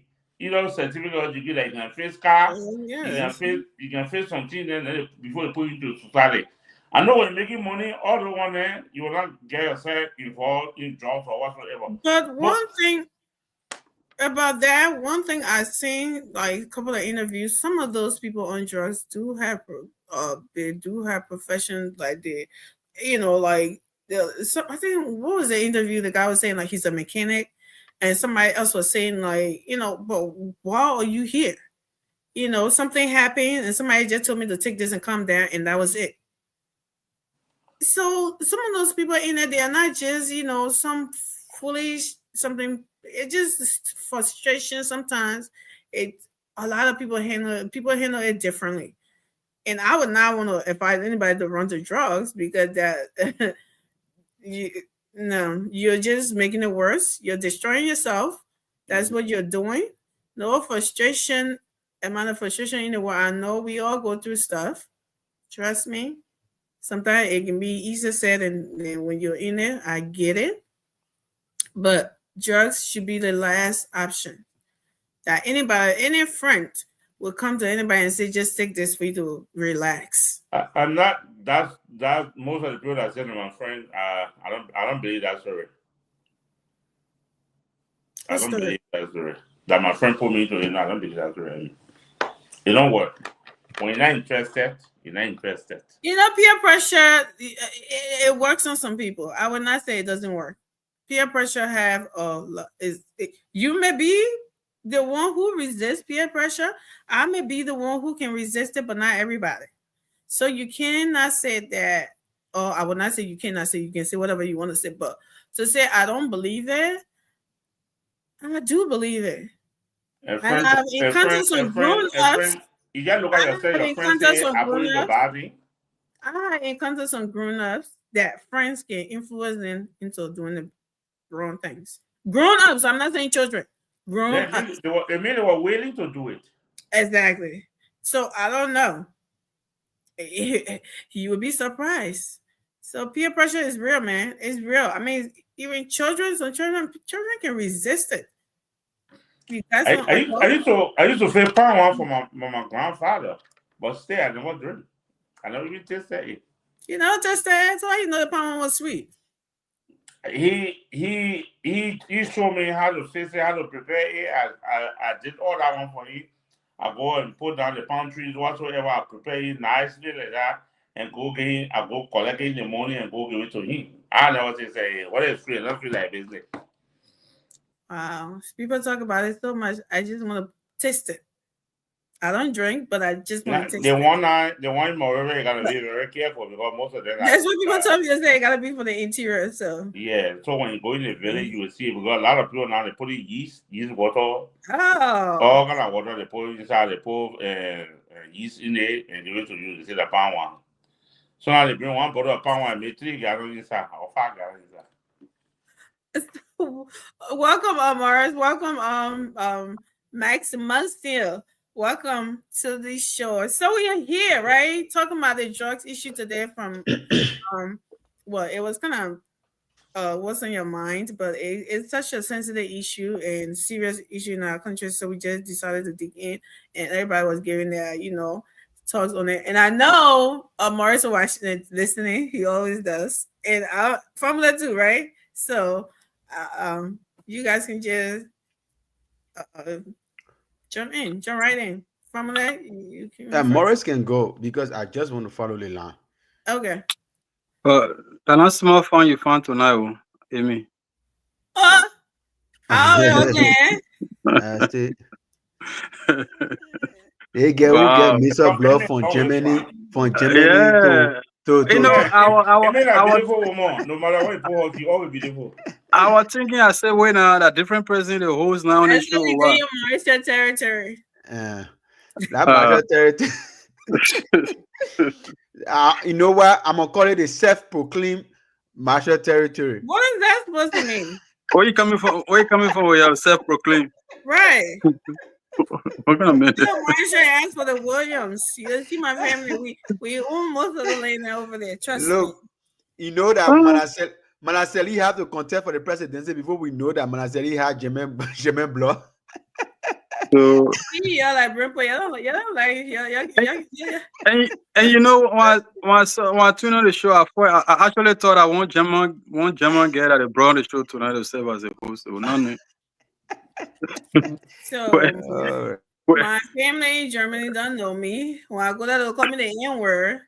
And my born and somebody they're telling me something else. That is just sad. But let's go. Yeah, but on the serious, they know me, so I think you'll be not good for Charter or Charter can describe your Bible. But anyway, on a serious note, just to pick it back on why you guys, on the drug issue, for me, when I saw they say no to drugs the last time, there's 2 things that actually capture my mind. One is that the entire country just tired, fed up, thinking that this thing, drugs have taken over the entire country. For everybody in the country to come up to like marching against drugs, or is it that the entire country have seen, what, we all have to stand to fight these drugs. The stage you have reached, we have to now stand to fight these drugs. This is not about one group of people. This is not about the government. It's about the entire country. So either way is good, So I think is a perfect opportunity for the people, for us as the Liberians, for everybody to actually fight this drug. But there are a whole lot of things that for me, when I hear people talking about people forced to take drug tests, this and that, for me, I don't even buy into all that. Reading the ghettos, because there are people who sell drugs, they don't take drugs. They don't take drugs. So I don't even I don't even get it when people it's okay because sometimes when you you're right. Some people don't take it, they just sell it. They don't say, they just sell it. So the idea of everybody's supposed to take drug tests, it's a good thing, but I think what we actually need to do is, to be honest, the fact that everybody have realized that these drugs is the issue, is something that have taken over the country. The country have been engulfed by these drugs. I think we have to be honest and sincere. Like the president said, if you know somebody in your house selling drugs, or you get suspect that somebody in your house, just call the hotline or go to call somebody. In this, we all can fight. Look, that's the only way. Look, there are certain things the government alone cannot able to curb it, to bring it to a halt. It's not possible. Such as this. So like I hear Okara Gray talking about Baka and family is supposed to take drug tests. I'm like, look at it, brother. Who told you? Don't get started. He was looking like he's supposed to take one. Yeah, I'm like, people just missing the whole thing. Who told you that when somebody take drug tests, it's because that Medicaid said drugs, or they can't push drugs, or they don't know who's selling drugs? I don't see it. We just need to,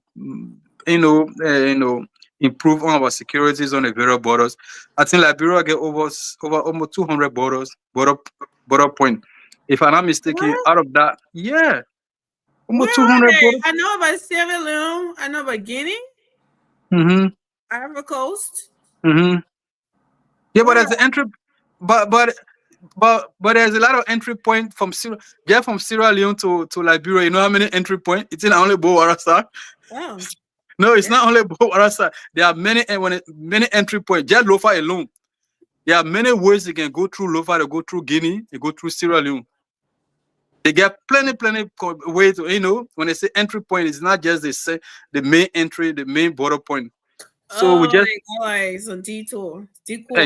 Yeah, exactly. So we just need to improve on these areas, and be honest and be serious when we find, and just improve on the security, on the watch for the for the would-be drug sellers and drug takers.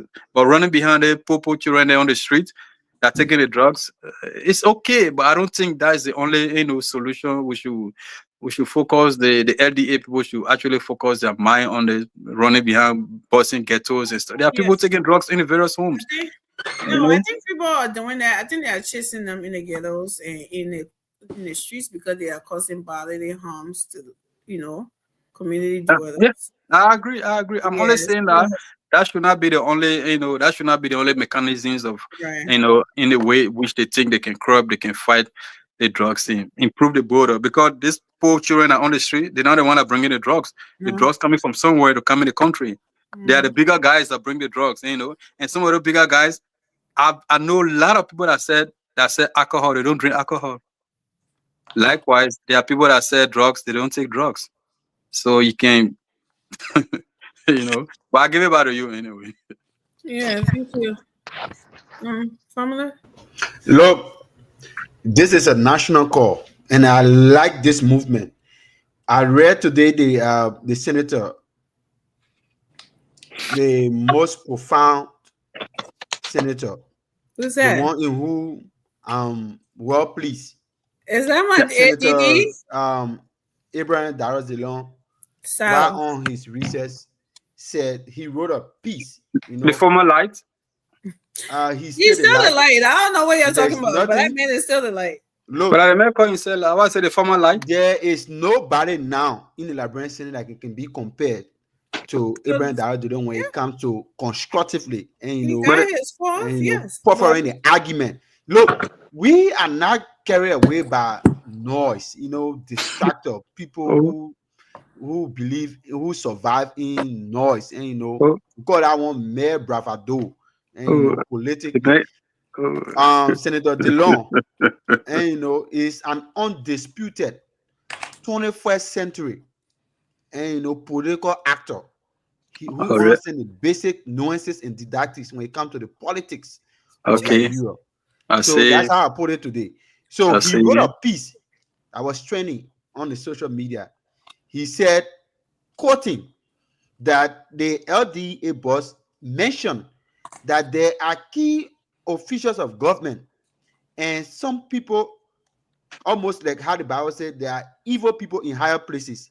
Yeah. And will rise up not against flesh and blood, but against principality and power and evil dweller in higher places. So he mentioned that there are some evil dweller in the government in higher places that are involved. So he said upon his return from recess, when the Senate assemble and reconvene, he said he had already prepared something to push on the table so that we can invite the LDA boss to sit before the Liberian Senate and tell the Liberian people that name and shame. In fact, he put a quotation mark and said, we are going to name and shame. Bring the name because if you come before us now, you're going to swear on an oath that you're going to provide all the names. Since you already said there are big names in government who are involved into this, let us put aside the issue about cheating and abetting our criminal. Oh, this is our criminal, let's protect him. This men belong to our trouble. No. He said, we're going to bring out the dirty clothes down. Let us bring out everything. Since you say you are the boss for LDA, you know how just entering the country, and you said there are big boys, big hands inside. You will tell the Liberian people, we're going to bring you now and put you on an oath, and you sit before the Liberian Senate and tell the Liberian people, because everybody watching now, and thank God now the House of Legislature is back camera, so we got all the media houses, everybody there. Bring the camera, you'll be before the camera, the entire world will be listening, even our international partner will be listening, and everybody watching you. Tell us now, who are those big boys that you know, and they are involved, so we can bring them to book. The president is very clear about that. Not only to tell all in your community that what happening in 9th Street and other community, 24th Street, where people are now taking the fight to those ghettos. You see community dwellers now taking on the mantle to going to those ghettos. Breaking down the ghetto, apprehending some other boys and bringing them and taking them over to the Liberian National Police and other authorities. So just how you see now the United States, President Trump is tired of saying, oh, people are smoking in drugs, and then he bringing the fight now to the cartel. About 100 of them were over, I think 100 or 200 were sent over from Mexico to be prosecuted in the United States. So now is the time for us to take the fight to them. We are tired of them bringing the fight to us. The Liberian people are saying now we are tired. There's a holistic fight. Everybody is involved. We are taking the fight directly to them. So if the LDA boss, upon the request of the Liberian Senate, sit before the House of Elders and tell the Liberian people who are those in the government that he know, who are those bigger boys that he know, that he has evidence that they are involved into the issue of the drugs coming into the country. Spill the beans so that we can name and shame them, so we can bring justice to them. So he actually admitted that there are big names that he know of. Yeah, that's why he was quoting that President Senator Dillon said it emphatic. The man said most of the drugs are coming to the country, their hands are behind it, are bigger. Yeah. So, but so let me just quickly, and before you come in, Mr. Davis. So this issue, that's the reason why I said previously, the fight against drugs is not one man's fight. This fight is a country fight, because every family, every household in Liberia, one way or the other, has a member of their family that are either victimized or are in the process of being victimized, or are the ones who are budding and growing these illicit substances that is killing our people. So we embrace this fight, and that's the reason this is a national and a patriotic duty. Don't forget about all the other quasi thing, the other political party headquarters. We can discuss it later. But now, if we fight the issue as a team, that's the reason why they say united we stand, and divided we fall. Absolutely. He continue to tell us that in union, strong success is show that we will not fail, and with God above our right, we will all up with you. This is something that we all have to look at our anthem, look at our pledge to our republic, and recite those words and move on the front. We're taking it now to those boys who said that they will not give the Liberian people the peace Our people cannot be already fighting for food to eat. Then the West, you have bunch of young people passing around with gangrenes, with young boys that pass around with necrosis, rotten legs, and all kind of cloth tying around our feet, all over in the street, deformed in the form of a zombie. And they cannot recognize themselves. Promising young men, you can't even believe that today they are lost. They're halfway through the land. But I'm happy that this fight is becoming a national call, and all civil society organization, in fact, some student grouping and everybody, we putting our hands together and we say, let's go on there and fight this thing. On deck. Yeah. Thank you very much. Mr. Davis, you want to come in? Yeah. I just hear my brother preaching about Dillon. Dillon, that's the problem. He's a pushing. Dillon, they're the problem.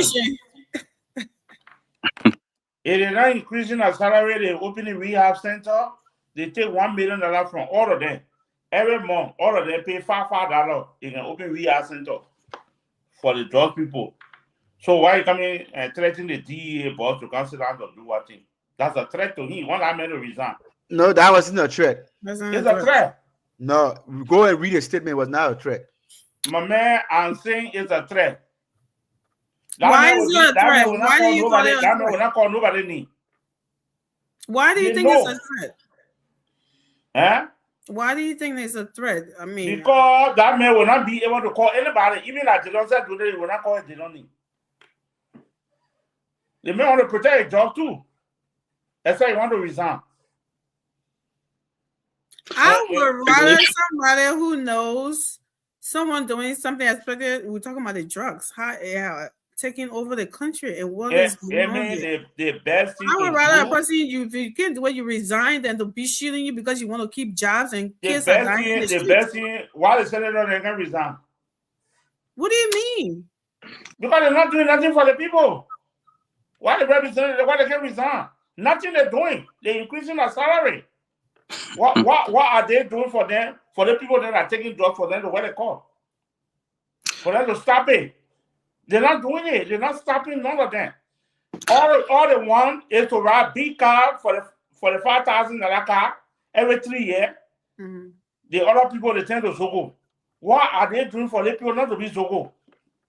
Nothing. So I don't even dare to hear any senator or any representative. Nobody fighting for anybody. So don't you think because they didn't do anything before, and this senator is saying now, enough is enough. If you know the person, you have to point it out so we can take steps. You think they should just listen? You see, senator, every senator gets security. They get intelligence they want. They get lawyer. They get this one. All of them can get intelligence. All of them. They are getting the intelligence from the DEA now. So no, they're not saying they can get it from insecurity. Their oversight responsibility is to hold whoever not doing their job, or the DEA boss saying that he knows. So now he's saying that he should name these people. That's the oversight, don't you think? To make it. I'm not sure the DEA boss. I'm not sure DEA boss. One second, Mr. David. If we say because George Weah did not do something, so when Joseph Boakai doing it now, we should tell you say go to hell, or we shouldn't even pay no matter, or we shouldn't ask him to do it now because none of these people ever done it. That's not fair to Liberia. No, I mean that's to a point. Get to a point. We should let them do it. Don't you think? Get to a point. Then the government was sitting down until American embassy called that there's a continuum to the pool with drugs in it. When was this? During George Weah administration. That million plus continuum that drugs are key. They knew about it. Okay. What the government did? Nothing. Then they arrested the people and they ended up giving them away. Some of them drove them to Rawafi to go. I understand your point though, but what you're saying is that you don't want to hear Dillon saying there are any senators saying that. Is what I don't want to hear that because they not get no recommendation to solve the problem. Nothing. All they want, that Dillon man looking for money to put in your pocket and pay some school fee in America. That's all you want. That's unfair. I mean, I'm telling you the truth. It makes on a beam. The Minister in America, the Minister can get if I'm not mistaken, might be citizen or whatever. So I don't think the Minister a big man, married man working. The Minister married a white woman. How is he? My man forgot about whether the Minister married a white woman. Listen to me. The man have access to financial aid. Then you say listen. But let me just come. Our one did not landlord to 2 star fee. Our one did not landlord did not wife living in my house. Our one landlord. It's not bad. I'm telling you, our one landlord up to now they don't say owe me. I put them outside with police. was broke then. But when you were working with Tefele Dylan was broke. Hey man. Go to Dylan and ask. Okay, no problem, Mr. Davis. Because you knew me. Listen, because you knew me when I was running around on Benji Street and Pennies doesn't mean I'm not a big girl now. You can't say that. He was hungry then. He was himself. It's a different era now. If these people were not doing that job before, and they're seeing everybody waking up to this thing, Mr. I don't. They probably. Let me finish now. Let's not something. If they're waking up now and they're trying to do that oversight, and I think you're being unfair to Dylan, like I said last night. Dylan is the one person.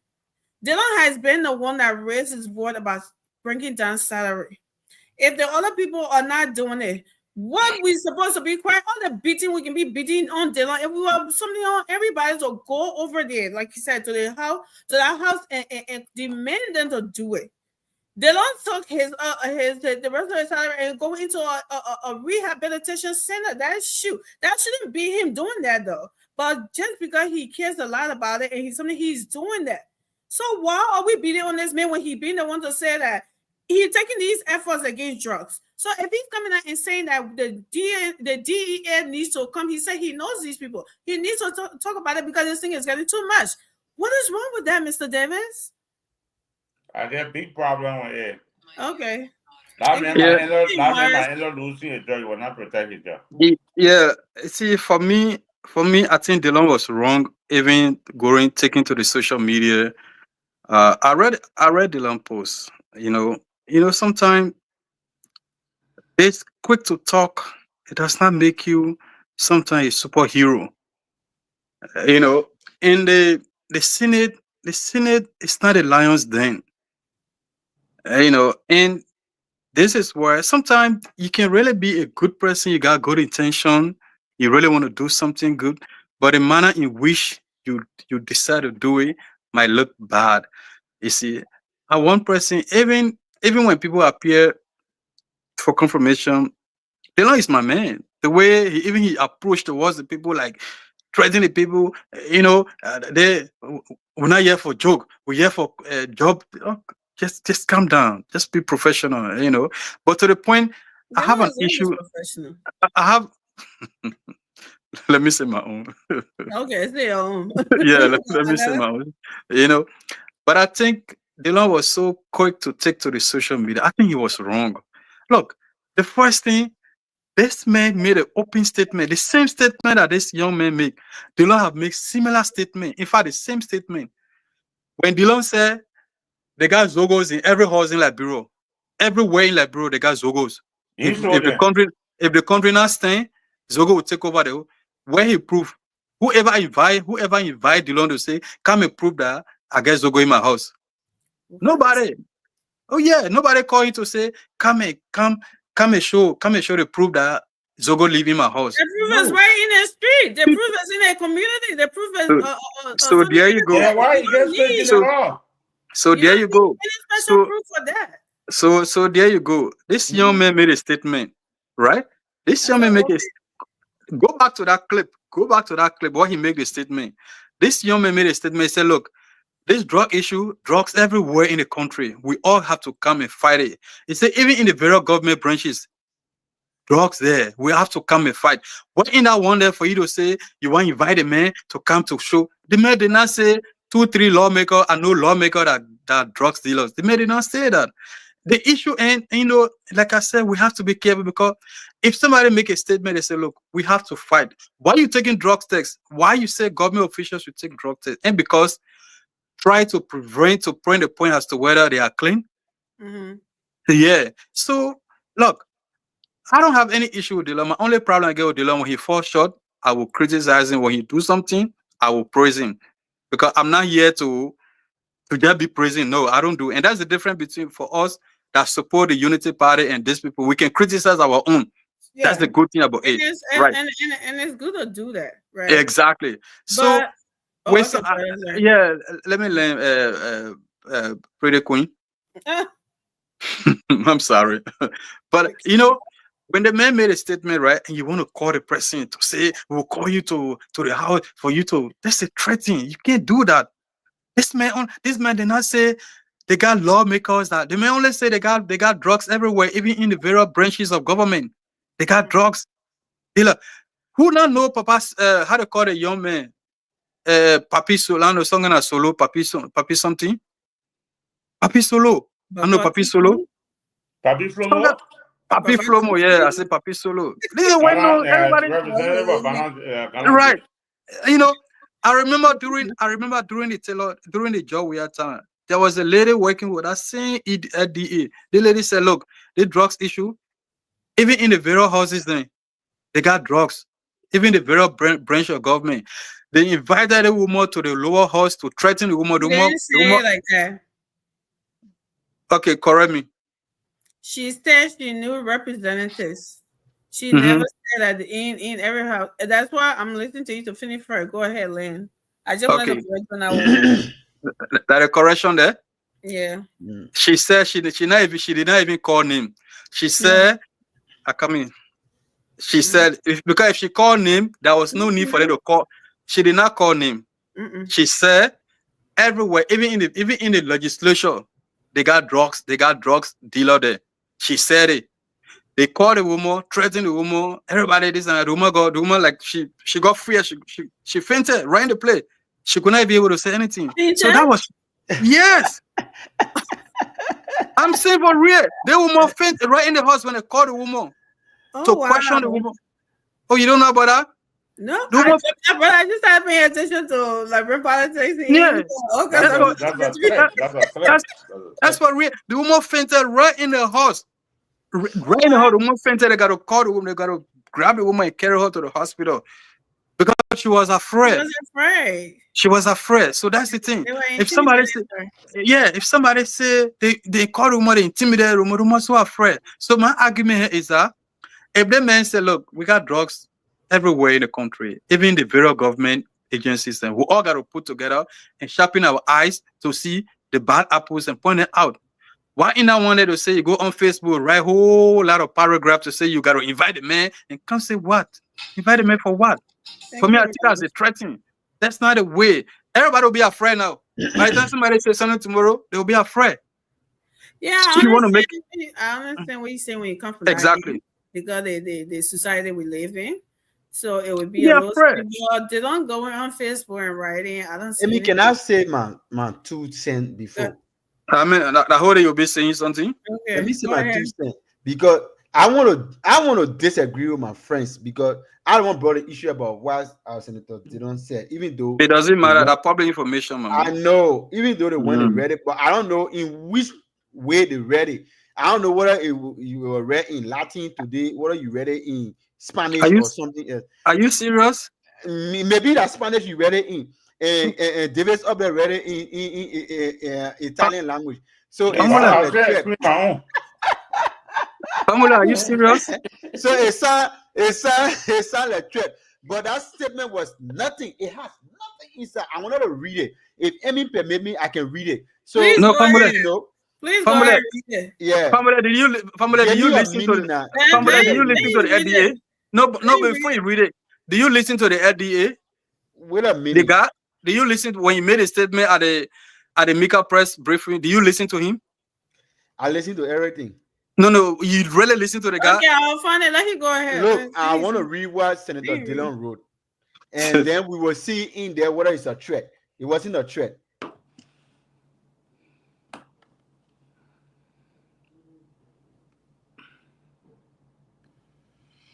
Yeah, I don't think the thing about that is why from when these are some of the things that are doing the year when these people are not in power and when they're talking and we say, well, you are there, you didn't say anything. What you said? Y'all want them to go in your office and go. No, They don't, Amy, just recommend. Let me say my own. They don't say that now. You're saying, oh, he doesn't have to come on Facebook. You're saying, well, you'll be the same old person tomorrow, too, same old people. Over No. he was saying that for 9 years, for 12 years, for this year. They never say anything. They start on there. That Mr. Davis getting mad at oversight right now because other people never did something. So you cannot. It's like damn you if you do, damn if you don't. In Liberia, like when this man is doing, and this man has always been passionate about fighting drugs. Dylan has always been vocal about it. It's not anything like he's trying to chase clout. He already got that clout. He's alive for goodness sake. But he already got that clout. But the thing is, you have to talk about these things with Liberian people. The moment they don't come out tomorrow or do something, move on, man. You telling to all of you saying that you're stealing the poor money. And those are the kind of things they get. Because they want to see people in action. They want to hear you talking. They want to something. But then when you do it, some people have issues with it. What do we want as a country? We just have to be like, if we don't know, because all of us don't know what these people are doing behind the scene. The Senate and the House of Representatives don't just work on Tuesday and Thursday. They're doing other things they're doing the other days of the week. But what do we know? Only the session day that we know. A lot of people are not here coming on. They only work 2 days a week. They only work 2 days a week. Maybe they need to start putting all the other days on Facebook and YouTube so people can know. Because if they don't do it, nobody knows. If you don't come out and say it or show it out there now, we live in a world of social media and information, whatever. So everybody's putting themselves out there now to let them know, to let the public know that this is going on. If they're not doing that, trust me, I would sit on here, you would sit on here and give a different narrative to the people. And that's why these people are coming up on social media trying to showcase their work. And that's our fault. It's not their fault. So we shouldn't come and blame themselves for threatening people. No, that is not a threat. No, Amy, when if like it's like I tell you that, you know what, even the government officials then, some of them there, they know about the drop is in. Then somebody call me, over the 2,000 employees are in the executive. Then somebody called me, and then the president called me, or the chief, they say, can't show. Do you really think, or the legislature called me, do you really think I will go and stand and say, Senator this, represent this? You really think so? I will not say it. So the point, exactly. He said it, then that's not you don't something. If you want to, that's what the man said in the statement. We'll call you and come and tell us openly. You do that behind closed door. The same Monday, Wednesday session. Then talk to your work together behind the scenes. That is my point and right there. Instead of you making it look like so. If you now who this brave person, if you get that information, then you can accuse that person. Then investigation can start on that. Is the point right there. But to say, by the time somebody say we'll call you to come and say, come in front of the house and say, so that is not the approach. That's what I said from the beginning. I said the intention might be good. All right, but the approach might be wrong. I got it now. So let me quickly read this, Amy, so we can find the issue about this threat. So Senator Dillon wrote 11 hours ago. He started with the caption, "Say no to drugs." He said, it is being widely reported that Deputy Director B.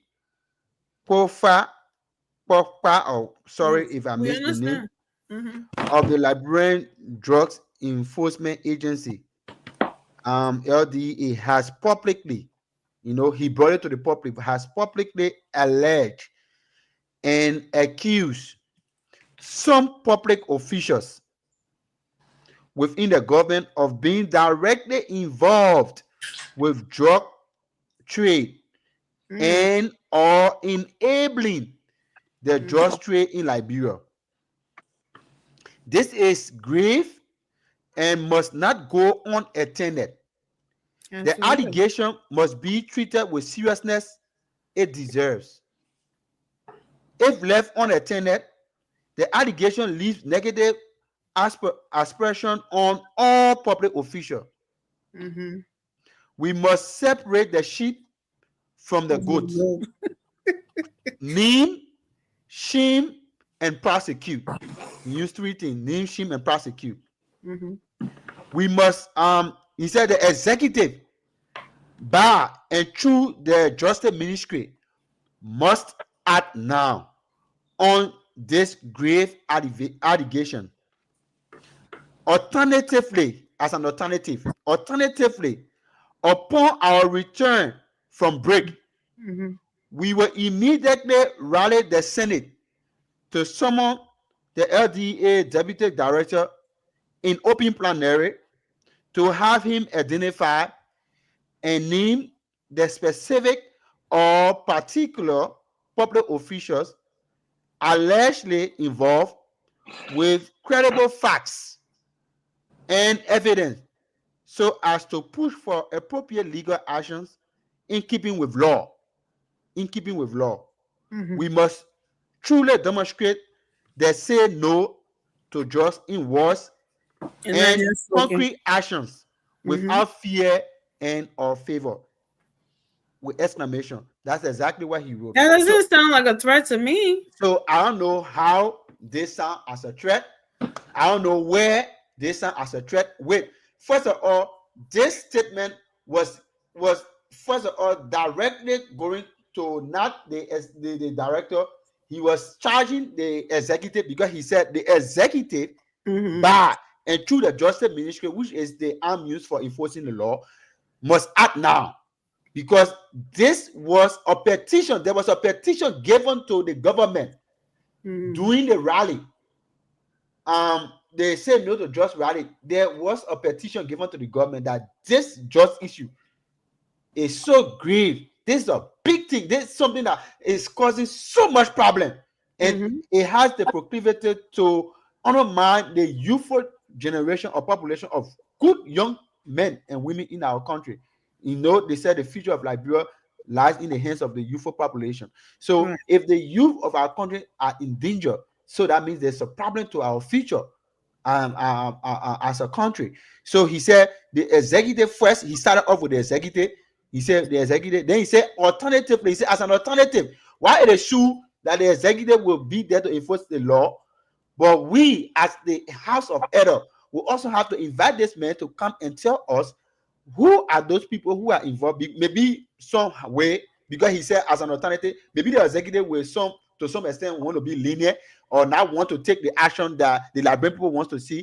He said because the Liberian people also look up to the legislature, who are the direct representation of them, to also put him into the matter and see to it, because they fight, they not even go directly to the executive. They fight went to the legislature. The legislature received the petition on behalf of the Liberian government, and then they said they were going to look into it and pass it on to the executive. So this is what he wrote. So I don't see anything in this particular write-up that said that.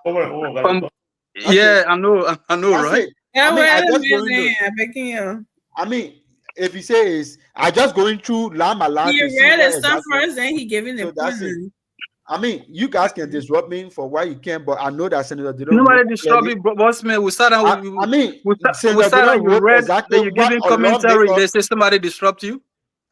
Wait a minute now. Senator Dillon wrote exactly what I was not only reading Senator Dillon what he wrote, but I also went to the comment section and I listened to the nuances and all the things that the Liberian people were saying in the comment section. And there are other government officials too who buttress what Senator Dillon said in his read up. He said that is a very good step, and he gave it a lot of commendation. Go and read the comment. I mean, I was not only reading it. So that I'll get it back to you, Amy. Thank you. So which one? I can go first though. Mr. Derek, come in. My brother, all that things Senator Dillon wrote, that rhetoric. It just want to be noticed that that's Senator Dillon, that I rest so they can notice me. I say the thing. All that rhetoric and that fago. The first thing Senator Dillon will be pushing for to increase the DEA budget. How much they giving the people? They're taking, I know how many $1 million, DEA, not even 1 million. So how you expect DEA to do the work? Even the police, how you expect the police to do the work? Your budget higher than the police. How you expect the police to do the work? Police sleeping to your hall, they're protecting you people.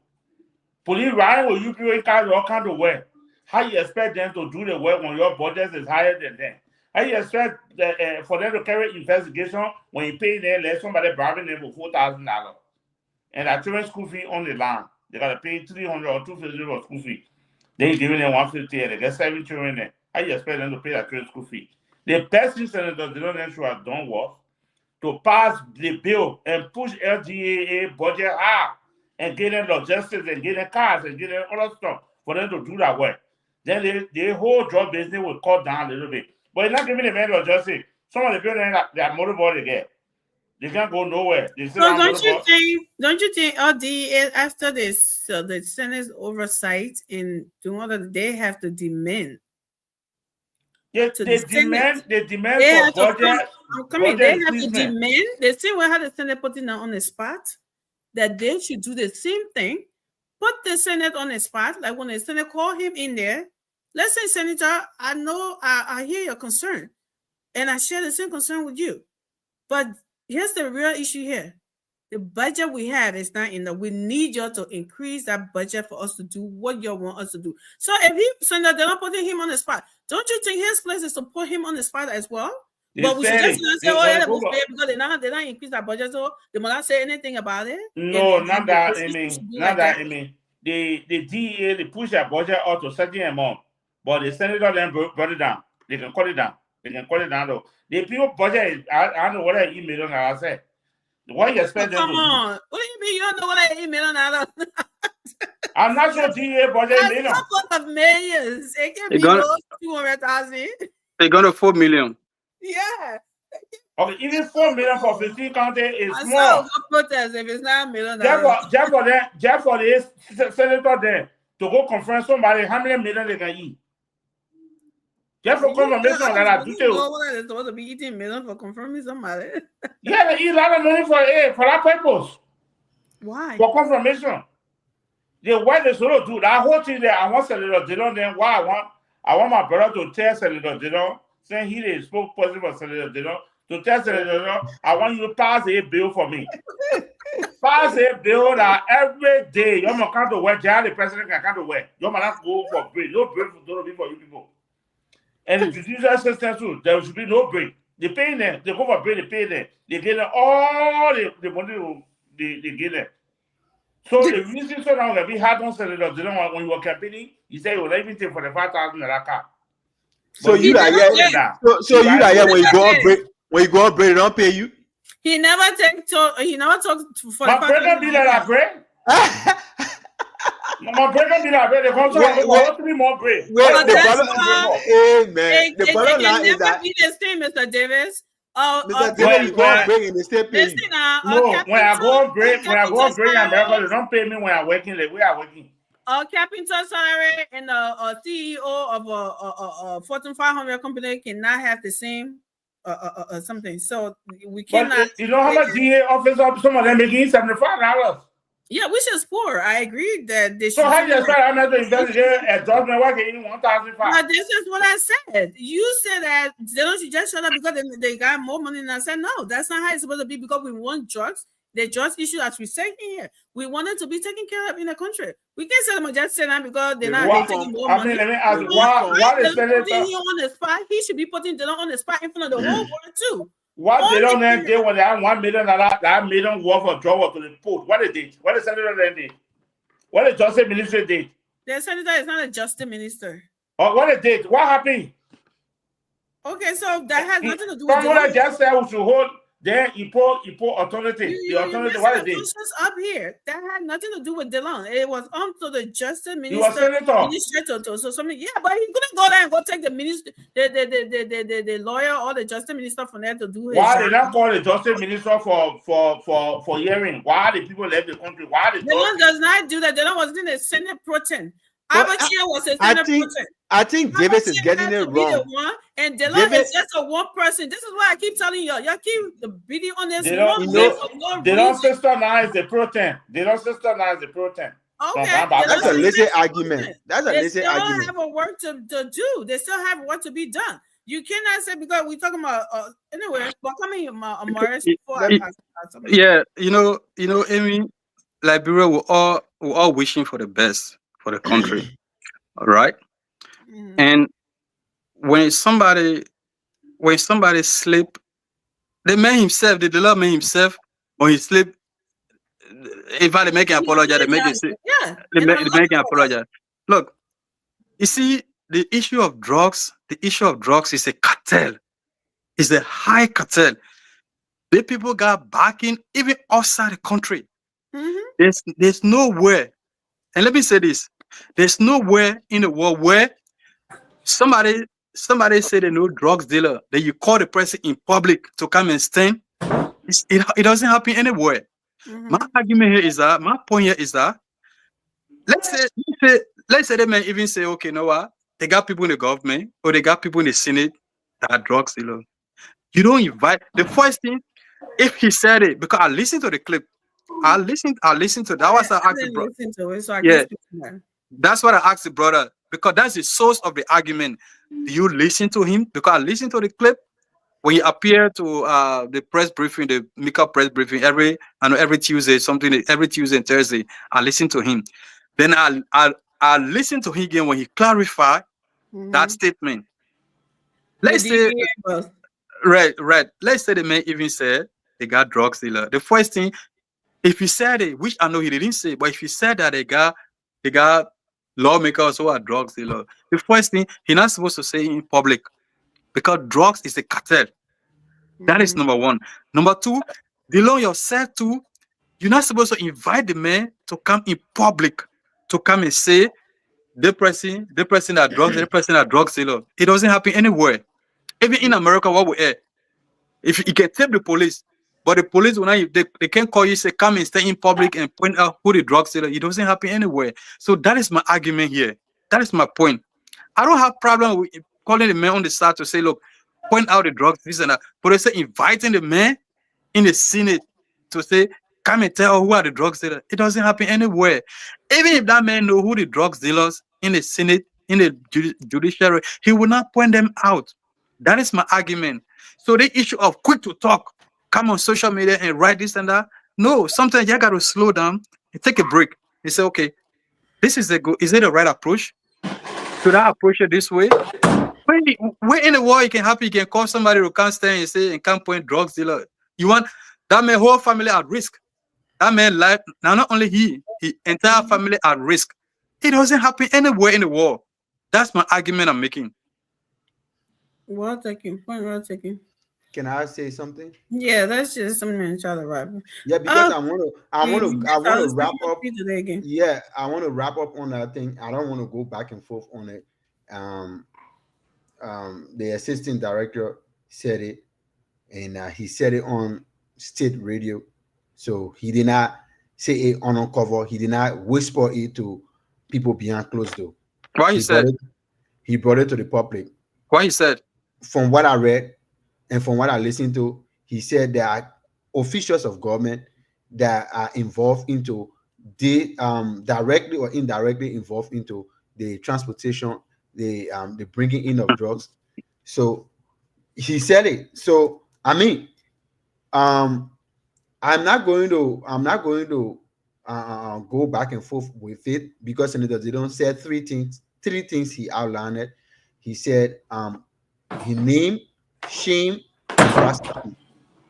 There are three things, and this is what the Liberian people have been yearning for. We want to prosecute those people because there are strong law. Because this is what the opposition government is saying. The opposition political parties saying. They said they have made stronger laws against drugs. In fact, this is one of the biggest accomplishments in running around with, say, President Weah signed that bill and became a law. So they said they have the strongest bill or law against drugs in Liberia. The CDC doing the unnecessary chest beef for that. So if those laws are on our books for drugs, and they don't say, we want you to tell us what you already said on national radio, everybody hearing it, and you know what you have said. You have gone all the way to Pribo Sodican district, you have gone all the way to Bokon Jile, you have gone all the way to Tewa district in Grand Cayman County, you have gone all over the country that there are people that are officials of government and high ranking officers in government that are involved into this. This is a national security issue. But if the LDS, which is part of the National Security Agency of our country, if the deputy director can come out and say that we have key officials, and he said this is not something that the senator of one of the in fact the most populated county in the entire country, and the county that is densely infested with drugs. And the senator Amy, wrapping, right? Are we wrapping now? Can I come out and say we're going to invite this man because this is a national fact? All of us saying that we want to kick drugs out and saying no to drugs. That's why he started the statement with we say no to drugs. Everybody, not one person, even the House of Senate, because he found legislature that part of that protest, that rally. So everybody, that the entire country was saying no to drugs. So if all agree say there's no to drugs, and there's the deputy director for the DEA is saying that there are people in this government that was part of the protest saying no to drugs, then that means it was hypocritical. That's one of the reasons why he wrote previously that somebody sang song against drugs, and they were later caught. Of course, you didn't want to put that in the street that they don't want you. So these are things that we not need to sugarcoat and go say, oh, there's a threat. No, we are fighting. There's a fight. So if somebody say, oh, we get people in government that is involved in this, okay, come sit up and tell us so that we can name, shame, and prosecute them according to the law. He said, in accordance with the law will take it. Because that's what we want. We want for people to be prosecuted. So I mean, that's it. That's my point. And Senator Dillon is never right. It's never wrong. I mean, for saying we were invited. Senator Dillon never right. No, he's never wrong. I'm telling you, he's never wrong for saying that we will invite. And it's under the Senate, jurisdiction to invite people because they confirm him. They're the one brought him and say, okay, we bring you back. What kind of law? What is law on drugs? I don't want to say it. The laws are there. We law. You read it. Go check on Google. The laws are there. You get caught with drugs, and when you get caught taking it, the laws are there. I mean, the issue of people is different than acting on what you. You mean implementing it? What is the implementation? Are they doing? Now we're talking about the law. You do now, Mister. No law. That's what they're trying to implement now. Directors, no law. You don't know that. You can't just dismiss him like that because you haven't seen that happen before. This is the problem in Liberia now. The matter of fact here is, Amy, if a continual load of drugs can come, some come from the airport, it go free. That means there's no law. That previous government, my man. Previous government don't make law. The laws were there. People intentionally letting it happen. And that's the reason why we say we're fighting it. Then why we fight for that? How you fighting it? One of the things here, so we one of the things. To come make a man like miserable and people go okay a family for nothing. I'm not going into paracetamol argument. Amy, let's go to the next one. Mami, what's your problem, family? What's your problem? I'm not going to call drugs officer. I'm not going to paracetamol argument. What you call paracetamol argument? The argument where we'll be going back and forth in the end, you go take paracetamol. What else you do? No, but there's no law, family. No law. So quickly, Amy, why are we talking about that? No, there is law in the country. Me, I know that people are trying to do their job now. If they never did, I'm coming, Mr. Something. Let's not something. If they never did it in previous administrations, it doesn't mean that they can't do it now. It's never too late to do the right thing.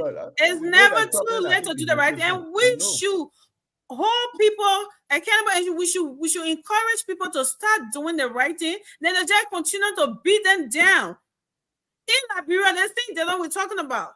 When Dillon first got in the house, he used to say, when people, he said, whatever you're saying, I'm going out there and I was talking. He said, remember, you go out there, you go to outside, they will call all criminal. You'll not be different from it. That's what's going on right now. Why are you saying the man shouldn't? Because they are awesome. Living testamental. And I'm not crying. Amy, election result came. Amy, when you fight, just because 100 million of continual drugs in the previous administration went without notice, it doesn't mean the justice minister now cannot do his job. When he do them, I say, oh no. There was a continual that came. What happened? We all know it was intentional that they let it go because people hands, the same big hands that the man talking about was in those things. But if a senator is saying now maybe my argument, like with Morris' argument, I would listen to it to say pointing him out there like that is a danger to his to him or his. I understand that part, but to say we should say that he shouldn't do anything at all. No danger because you already go publicly and said it. He said it. Amy, that's what I say. You see, I don't like strongman argument, right? Because when you hold on something, you just want to hold on to it, regardless of the the argument is that you just hold on to it. A strongman argument. I asked the brother, this man went to Mika press briefing. The man said, we all have to fight the drugs because drugs are over. Even in the various government agencies, there are drugs. There are people there who sell drugs. Who knows about drugs? Okay. The man said this thing, right? Now, as a lawmaker, you want to invite them publicly. That doesn't happen anywhere. In fighting drugs, you can't scare people in fighting drugs. Everywhere in the world, they got tape, they got hotline numbers where you call. You don't go in public and say John Brown is a drug dealer. Peter, it happened nowhere in the world. That's my argument. It doesn't happen anywhere in the world. You can go stand and say because drugs is a cartel. The people got backing. They are $1 million company. They got backing all over the world. You're not gonna go stand and put your people at risk. That's my argument. As much as you want to fight drugs, but you can't do it in a way of scaring people. Even in America, yeah, where in the world you can go stop? I've been robbed many times. I said it, I've been robbed many times. They catch a criminal. They called me to go testify. I couldn't go. My lawyer said, don't go, because why? When you go to that court, you go and testify on behalf of the government. Your family, those criminals, their family will be in that court. Their people will be there, their friends will be there. Your life, you're not forced to go. Your life will be at risk. I had the right to say no. I never went to court. Because why? I could say, oh yeah, that man robbed me, this and that. They jail that man. They come after me. I'm gone. So it happened nowhere. We can go stay in public to point out hardcore criminals. That is my argument I'm making. If the law has a way of, he had a good intention, that is fine. I don't have issue with that. But to say, invite the man in public to come and stand and say John Brown, Peter Brown, married at the criminal, it doesn't happen anywhere. So that is my argument. The only thing about that is, Morris, is that this is the DEA boss we're talking about, not an ordinary person. It's two different things. They know this person is coming after them already. He's the boss. He's raiding them. He's busting them. There's no fear there already. They know he's the boss. They know he's coming after them. See, they know he wants the information to go and raid them. So there's no fear in that. No. Anyway, it's all right. That you and I. The Mika press. The Mika press. I can't just be making noise and be waving something like that. If it's an ordinary person that you and I went to the DEA boss and told him, then the DEA boss told him, said, okay, I will call Amy or I will call Morris to come and put that person up. That's a different situation altogether. But this is the buzz. Then you talking about, it's like you telling the criminal and say, we can tell Gregory Coleman to tell about who did this, who did that. That's the argument right there. No, that's not my argument. That is your argument. That is not my argument. Going after them. That is not my argument. That is your argument. But Gassama, here's the thing. The Mika press briefing is not just a random or sporadic press briefing. Anybody who goes to Mika to present to the Liberian people might have already sought out and tailored that information well to the comfort or what they want to say. That's not something he just go and go stand on the podium over there and just say it. When I got talking, what are you talking? I don't understand your argument. What are you talking? You're not understanding because I'm not seriously, man. I'm telling you, the one you're saying over there is very lazy. We're not talking about cartel. We cartel. We get cartel. Famole, you don't have to be sarcastic. Famole, you don't have to be sarcastic. Don't say you're not speaking the language. That being sarcastic. You interrupting me. You are talking and listening to you, but when people are talking, you always jumping in the middle. Listen, I'm not talking to please you. I'm telling you that the Mika press briefing is all about. You don't have to be sarcastic. You don't say you're speaking my language. We're having conversation. I can interject. When I talk, you can interject. It doesn't mean you gotta be sarcastic. No, when you're talking, I don't interject in the middle of your conversation. I allow you to learn. give me a give my own a little respect. For you to tell me you're not speaking my language, that's no disrespectful. You can't do that as a All to right, your I'll take it panelists. back. I'll let you get called back. I'll take it back. So you're acting, but you don't want to take it, but you're acting like you can't call it back. Oh, I say I'm taking it back. Then which one again you get problem with? You acting where I like lay, you I say I get take called it back. I say let me borrow you get called back. I take it back. I borrow you get called back. Well, I take it back. So I take it back now. All right, that'd be fine. Mr. Davis, you don't have to agree with me, but you know the Mika press briefing is a scheduled press briefing. It is not just one of those random press briefing. Not like, hey, this person get wake up and get say, oh, I'm going to go to where I know. It is something that it is based on invite.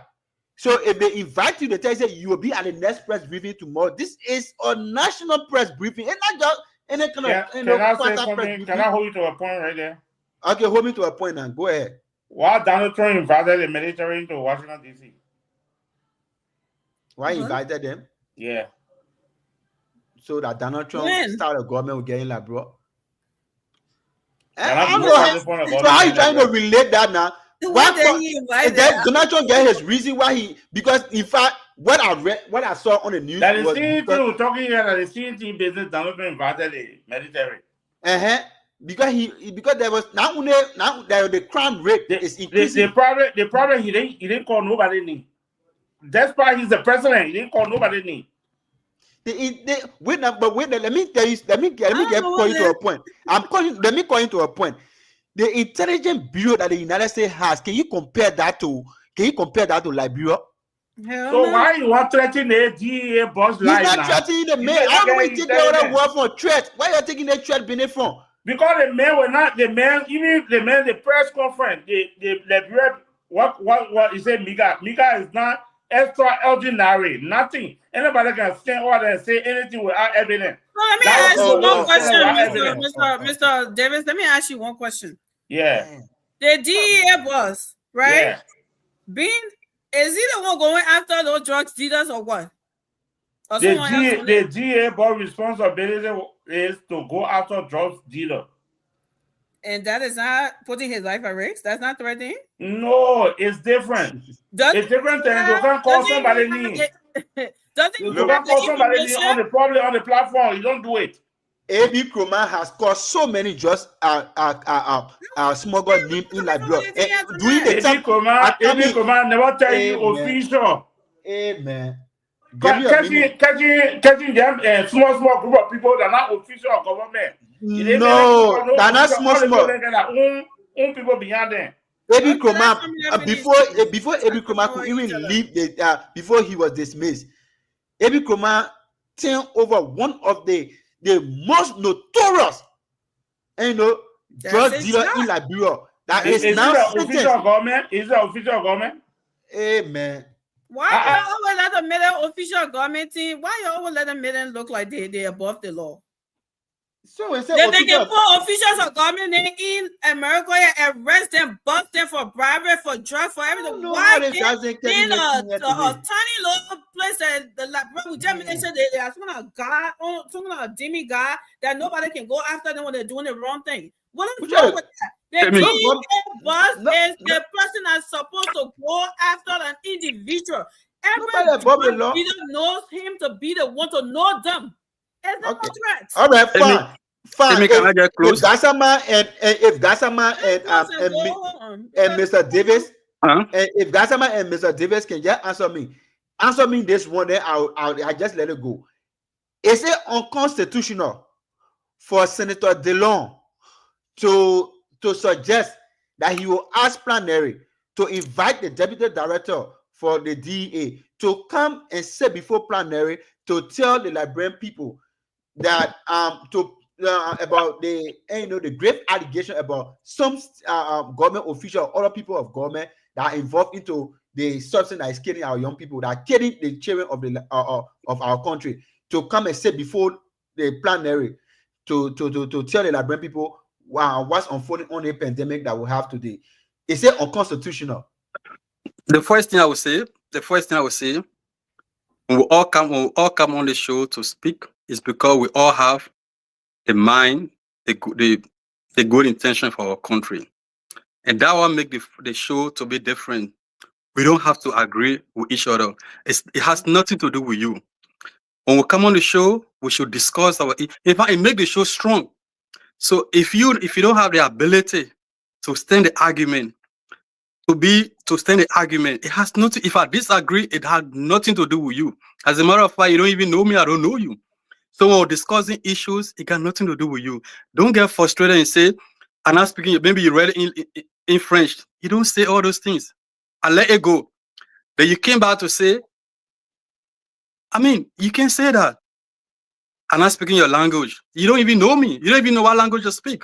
That's so disrespectful. You don't do that on the show. To me, I don't know you, don't know me. When we come on the show, we all come on the show to discuss. We don't have meetings to say, when we come on the show, we all talk one way. No. We come on the show, everybody give their view. It got nothing to do with you. So don't take it to me, and I will not take it to you. That's all I can say. Okay. It's fine. Let's just go ahead and do our closing because we were talking about because I wanted to say something about them. I think we should do that one in the back. But go ahead. Do your closing. Yeah, thank you. Yeah, thank you. According to how the constitutional level written, it's constitutional for them to call the executive to come and explain to them what they mean by so and so, yes, Y or B. It's constitutional. But what is the intent? What's the intent of the law calling our men to come stand on board or say you must call somebody name so they can see the person? Oversight. That's what they call that. That's their job. That's their job to do what? Oversight. To call them if they see that his job, he's not doing what he's supposed to be doing. That's their job to call him to question him. Okay, the man put out release the other time that he need equipment, he need logistics. What the oversight do for the logistics and equipment? That the oversight the logistics and something he's supposed to something for that. That's what I said. You're not getting my point. If you talking about they don't put him on the spot, okay. If he doesn't have all of the logistics, if you go in there and they're not talking about this, that, you're not okay, sir. Like I told you. I need this, I need that, and we don't have the budget for that. Now, until we can have the budget, I need you to make that available. Everybody watching it. So, I mean, let me tell you the whole part. No, let's just close because the whole thing, we just going in circle and let me do my closing. That DEA man will not say nothing on our platform. All right, thank you. Just tell me we sued my uncle yesterday so I can know you can cause him. So let me just close up with this, Amy. You see, sometimes people think that when they say stuff to people, theirs is not always demeaning. But when people say stuff, they say it mean. When I was talking to somebody, if you say something and somebody come and ask you, what is the man talking? What does that mean? That means I'm speaking something that you're not understanding. So I have to tell you that I'm not here to speak your language. I mean, I'm not going to take that one back. Maybe I said I'll take it back. I just figured out that I'm not supposed to tell you that I'm taking it back because you're asking me what I'm saying. But let's go forward. U.S. Embassy near Moreover wrote this, and this actually touched me. This is how I want to close up on this. We saw some of our brothers are being very, they were saying a lot of things concerning the following of our statement. They wrote a lot of main thing and thing. I don't know. Yeah, I don't know how somebody dying if the politics and all doesn't have break. Like they really don't have break for their politics. They just don't pump the brakes on another person. And this dying thing, that's one thing I know. It's not one person to stop. I mean, that's why. It's all the person. And most of them, I said it. Half of them gone. Most of them gone. So they said when rainfalls. Somebody dead, you can't pump your political rhetoric for 1 second. Yeah, they said when rain falls, it does not fall on one roof alone. Jesus. Just that is how death is. Death is inevitable. Everyone. That's the reason why even in the Bible it says it is appointed unto man once to die. It's appointed unto man. You're not going to ask for it. You're not going to say this, that. You will die. We're all going to perish. Yeah, it's just how San say the end of life is death. You will die. So when somebody die, we should not do it. They say an old man is never happy when another old man is being buried. You never be happy because you know you will eventually reach to that spot too. So I mean, people said I was just nodding my head, and I was just like, so we cannot put aside and and dignify this man in his death. This is difficult time for our country. There's no politics about this. So I was enraged with so much anger when I saw some people making mockery and thing out of a family man, a father, a grandfather, and in a statement, not just an ordinary person. But this is what the U.S. Embassy near Monrovia wrote. I just want to read you a very short piece. They said the U.S. Embassy Monrovia has lost a crucial, long-time friend. But to some elements over there were saying he's a bad person, and they call him all kind of name. A long-time friend and a colleague. With the passing of Sylvester M. Gillespie, Liberia's Minister of State for Presidential Affairs, as we mourn his death and extend our deepest condolences to the loved ones and all Liberians, we also celebrate Minister Gillespie for his invaluable contribution to the U.S.-Liberia bilateral relationship. Mr. Gillespie was a true leader and international statesman, not only for Liberia, who made Liberia and the world a better place. He will be missed, but never forgotten. This is from the U.S. Embassy near Monrovia. This is a statement. You can say it in any way, but Amy, thank you. What a great show. And I appreciate the time, even though I came late. But whenever we have the opportunity to come and discuss this, let us not always try to target individual, because sometimes when I see people just on Senator Dillon, almost like they come and get this man. If you take Senator Dillon out of this Liberian Senate, that Liberian Senate, that whole area there, before Senator, the kind of revelation that we had, the first time for to have somebody in the Liberian Senate, why can't we go for Snow? Why can't we go for all the other guys? Why can't we go for Amara Kone? Why can't we go for all the other people? Let's go for all of them together. But it is only because when Senator Dillon speaks, people get the jitter.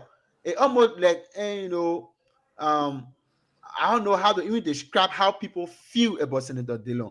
But Senator Dillon is just a person who people can call him any kind of light, but he continues to he's a light. He's one of the person who always admit. How many persons you find in the Liberation that admit and even apologize?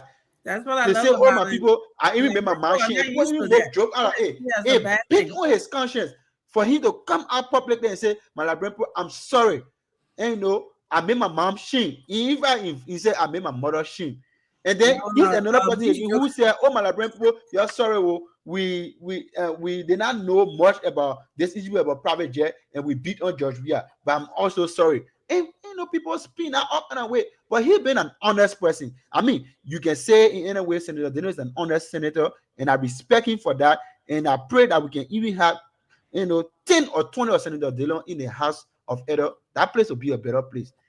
Thank you. Mr. Davis. Yeah, I think on the program, I've been watching you people from the past. Other one there. I think it's time for people to talk.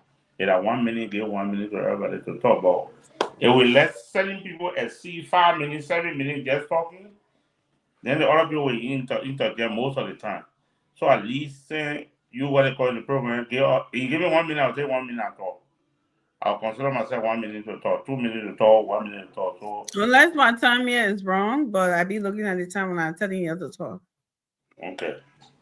And doing an interjection while somebody doing a mix it, I think you used to be watching, you should know what it sounds like when you're doing that, when everybody's talking together. Okay. That's why because the audience complain a lot, even when we're on Spoon Talk, they complain a lot when we're talking together. It's noisy in our ear. So that's why we like to do it one at a time, not to pick on anybody or whatever. Oh, okay. So my closing here is if we want to make Liberia strong, if we want to start with the first branch of government, then they make sure they're doing the right thing. Not to come and put rhetorics on the social media. They know again what. They know it will not work because everybody say and Senator Senator, we need $20 Senator. Senator will go so that you know what I mean. Let me arrest something for the people to die for me. Then just go on the social media arrest on rhetoric so the people can like it. No, we're not liking that way. I want to see action. It's Senator, they don't know that. Why you saying it require action? I want to see that action. Why is how you moving the needle to the goalpost? How you moving the football to the goalpost? Like how I want to see it. I want to see good march from the senator. Then say no happy next time next year DEA. I think DEA need to hire more people. They need to get only 200 employees or something. We're getting $4 million. We are only 72 senator DEA employee more than all, but we say making more than that. No, I don't want to hear that one. DA riding $10,000 car, but they only get one pickup with 10 motorbike. I don't want to hear that one. That's they don't make sure that all of them pass our bill. He said, no, man, let me fight for DEA. Let me fight for the hospital. Why JFK? JFK budget, I think 7 million, some more million. Why our budget this one? JFK, you know how many people go to JFK? Even the senator, all of them go to JFK, but the budget is less. How many thousand of them there? They are educated. They may not go to America or Ukraine, whatsoever, to go do medical study and counseling everywhere. You pay Peter, then the man not go to school. Just start the second grade because you can talk plenty. All from certain political party, they make you representative or senator, you pay him $15,000. The man not go to school, not sleep. They pay him $150. It's unfair. It's very unfair. So it's they don't want to do the right thing. Let them do the right thing and put the right thing where it belongs. Then they get law justice to the DA, law justice to the police. The police don't have law justice, but they have law justice. They get free off of that generator. They get scratch card. They get their scratch card money more than 10. They can pay 10 police officers. Each of them scratch card. I'm talking about that fee or they can pay more than 20 police officers. So all those things have to be happening that way. Why are we paying them fee or? Why are we paying them certain allowance? They should be allowed. They should use their own salary to do all those stuff. We're not supposed to pay paper for them. When they print a ream of paper, all they want there, they allow some of them even step. One letter in our office, they can be lying. They go to World Trade Center and go tell them, then they come. They say, I use $3,800. All those students are fake, they're lie. Then they make like bread low grade. If they want to make like bread low grade, then they apply the money where it belongs. Then they get the money, the resources to the people that they need to get the resources to. If drugs is damaging their country, everybody want to pay attention to the drug, they got to improve DEA. Improving DEA, they got to improve more manpower. They got to get logistics for them. They got to get a lot of things for them to take on to the drug people. But you get a man one pick up with 10 motorbike, why you expect the man to go in the 15 county to do what? Nothing you're going to do because there's no logistics. Then all of y'all get $45,000 car for 3 years. DA, you get one pickup for 6 years. So what one is that? They don't know that he man. In the Senate, he can tell the thing. He will not put veterans there. All that one is called a veteran because they want to be that notice you're looking for. Then they appropriate the right money for the people. Then you advocate for it. Then I will know it. When you go there, doing argument, then say yes. When the DA put a budget in, police put a budget in, they say yes. Because they get direct police access. The other people don't have direct police access. When I go to the get direct police access. So let's say that they don't put the right thing where it belongs. Then the bill will go forward. Thank you. Maurice? Yeah, so I mean, thank you for the show. Like I said, we all come here. Now that we just let busy. For me, by the time I come from work, get to my house, I just turn in right away. We don't just come here to like because you just won't come appear on. No. For me, I'm not a loose talker. I don't just talk loosely. I'm very calculative in my talking. I don't just go about, criticizing or just praising. That's not me. I'm too old for that. When I'm on I-95, I can't turn around. I can't make an exit. No. When I'm on I-95, if I see the need to make an exit, I will make an exit.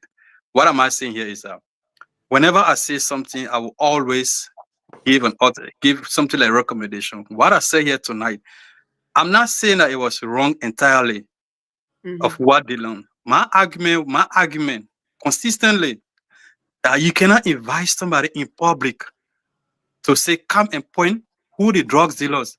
It doesn't happen anywhere. That is my argument. I don't just go around praising people. I will just criticize people. In fact, government officials are public properties. They are not owned by nobody. So when somebody criticize, even if somebody decide to criticize, then it has nothing to do with you. You don't own them. They are public property. We all should scrutinize them. Here we are, we say the people making plenty of money. Then when somebody trying to criticize it, then you can't fight the person. No, it doesn't work that way. That's not how it works. When we come on the show here, we all come and stay. Sometimes we can share the phone, we can laugh. Yeah, you can be talking. I say, man, what are you talking? That does not mean you should be condescending towards me to say, oh, maybe you read in French. Maybe the thing, no. I'm not speaking your language. For me, I don't really think that is that all go well for the show and for us. We just started a new friendship. I don't think it all go well. And the argument is that I will not take it back. Okay, that's fine. If you think I feel your friend feel offended and you feel you stand by and you can't take it back, that's fine. It's okay. I'm okay with that, but I'm only saying that I'm very strong in my conviction. That's just me. I don't just, people who know me, I don't just praise, I don't just criticize. I'm very, very calculative in my talking. But anyway, thank you for the show. Whenever I have the time to come, I will come on the show and make my impact. Thank you, everyone. Yeah, thank you, all of you. And yeah, sometimes this show gets a little heated and stuff like that. And I think sometimes we're taking it a little bit more than what the other person is meaning. But that's why I said we'll say that in the back, because I have an opinion on that. But before that, thank you guys for coming, all of you who are watching us from home. And thank you for coming in. The thing about the whole thing is, I think the mindset that, or the mentality that, because it didn't work yesterday, so they shouldn't, when they're talking now or when they're doing it now. Well, Mr. David, go, that's not how we hang up here. You gotta cut everybody close. So for it to not work now, we shouldn't. I don't think that's how we want Liberia to something, because Liberia, a lot of things has never worked. We want it to work now.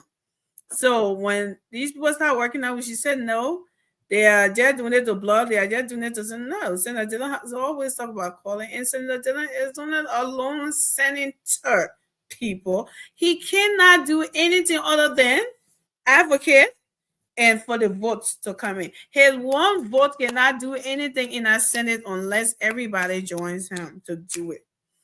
And some of the things, I don't know why Mr. David gone, he's supposed to be here. Some of the reason why this man has done stuff like this, do stuff that come to the media, is saying that they don't want the public sometimes to join him in these fights, because the colleagues that he had, they would not do it.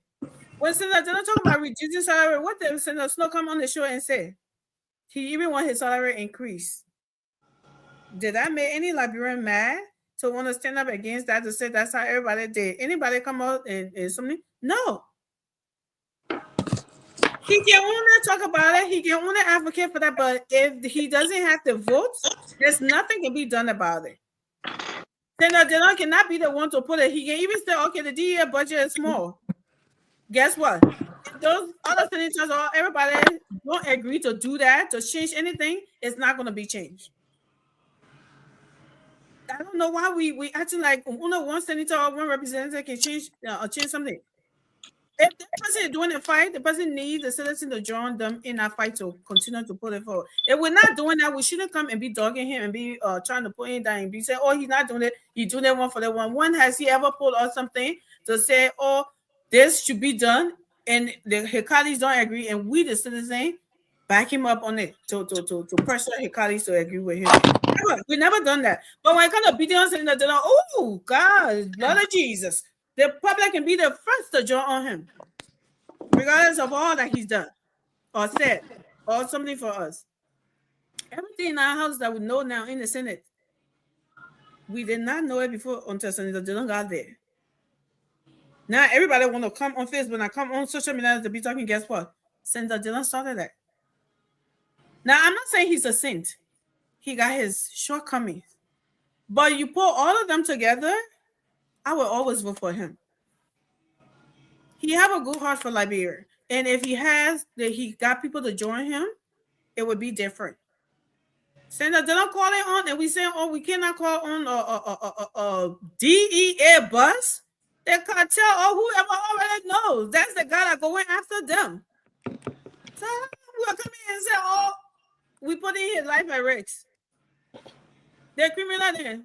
They don't know Gregory, what his name, Gregory Coleman, right? They don't know him.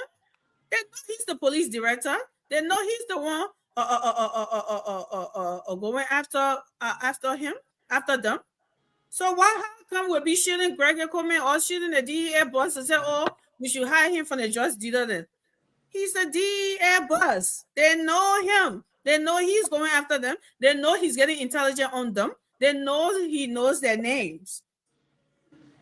And so I'm really having a hard time understanding the other argument here, but I guess if there were ordinary citizens that came to the Senate or went to the DEA bus and the DEA bus came on air to say something like that, calling out ordinary citizen name, address, and something, then we can say that's a dangerous thing to do. But not the boss himself, who everybody already know in the country that this guy is the guy that go after the bad guys. This guy is the one that coming after us. This guy is the one that's something. But I don't get it. I don't know what happened. Maybe I'm a little slow on that, but good show tonight. Thank you all for coming, and everyone who is watching, who's not commenting, we say thank you. We appreciate you, and continue to share the show, share, comment, share. And God bless you. With that, we will leave you, and we say what formula tomorrow, right? Guys, well, and tomorrow we'll see you all and Mr. Davis tomorrow, right? And Morris, we'll see you all tomorrow. Thank you all for coming and being here with us. We're a little bit overboard. We come late, we stay late. We need to change that schedule. Thank you. Yeah, thank you, and good night, everyone. Good night.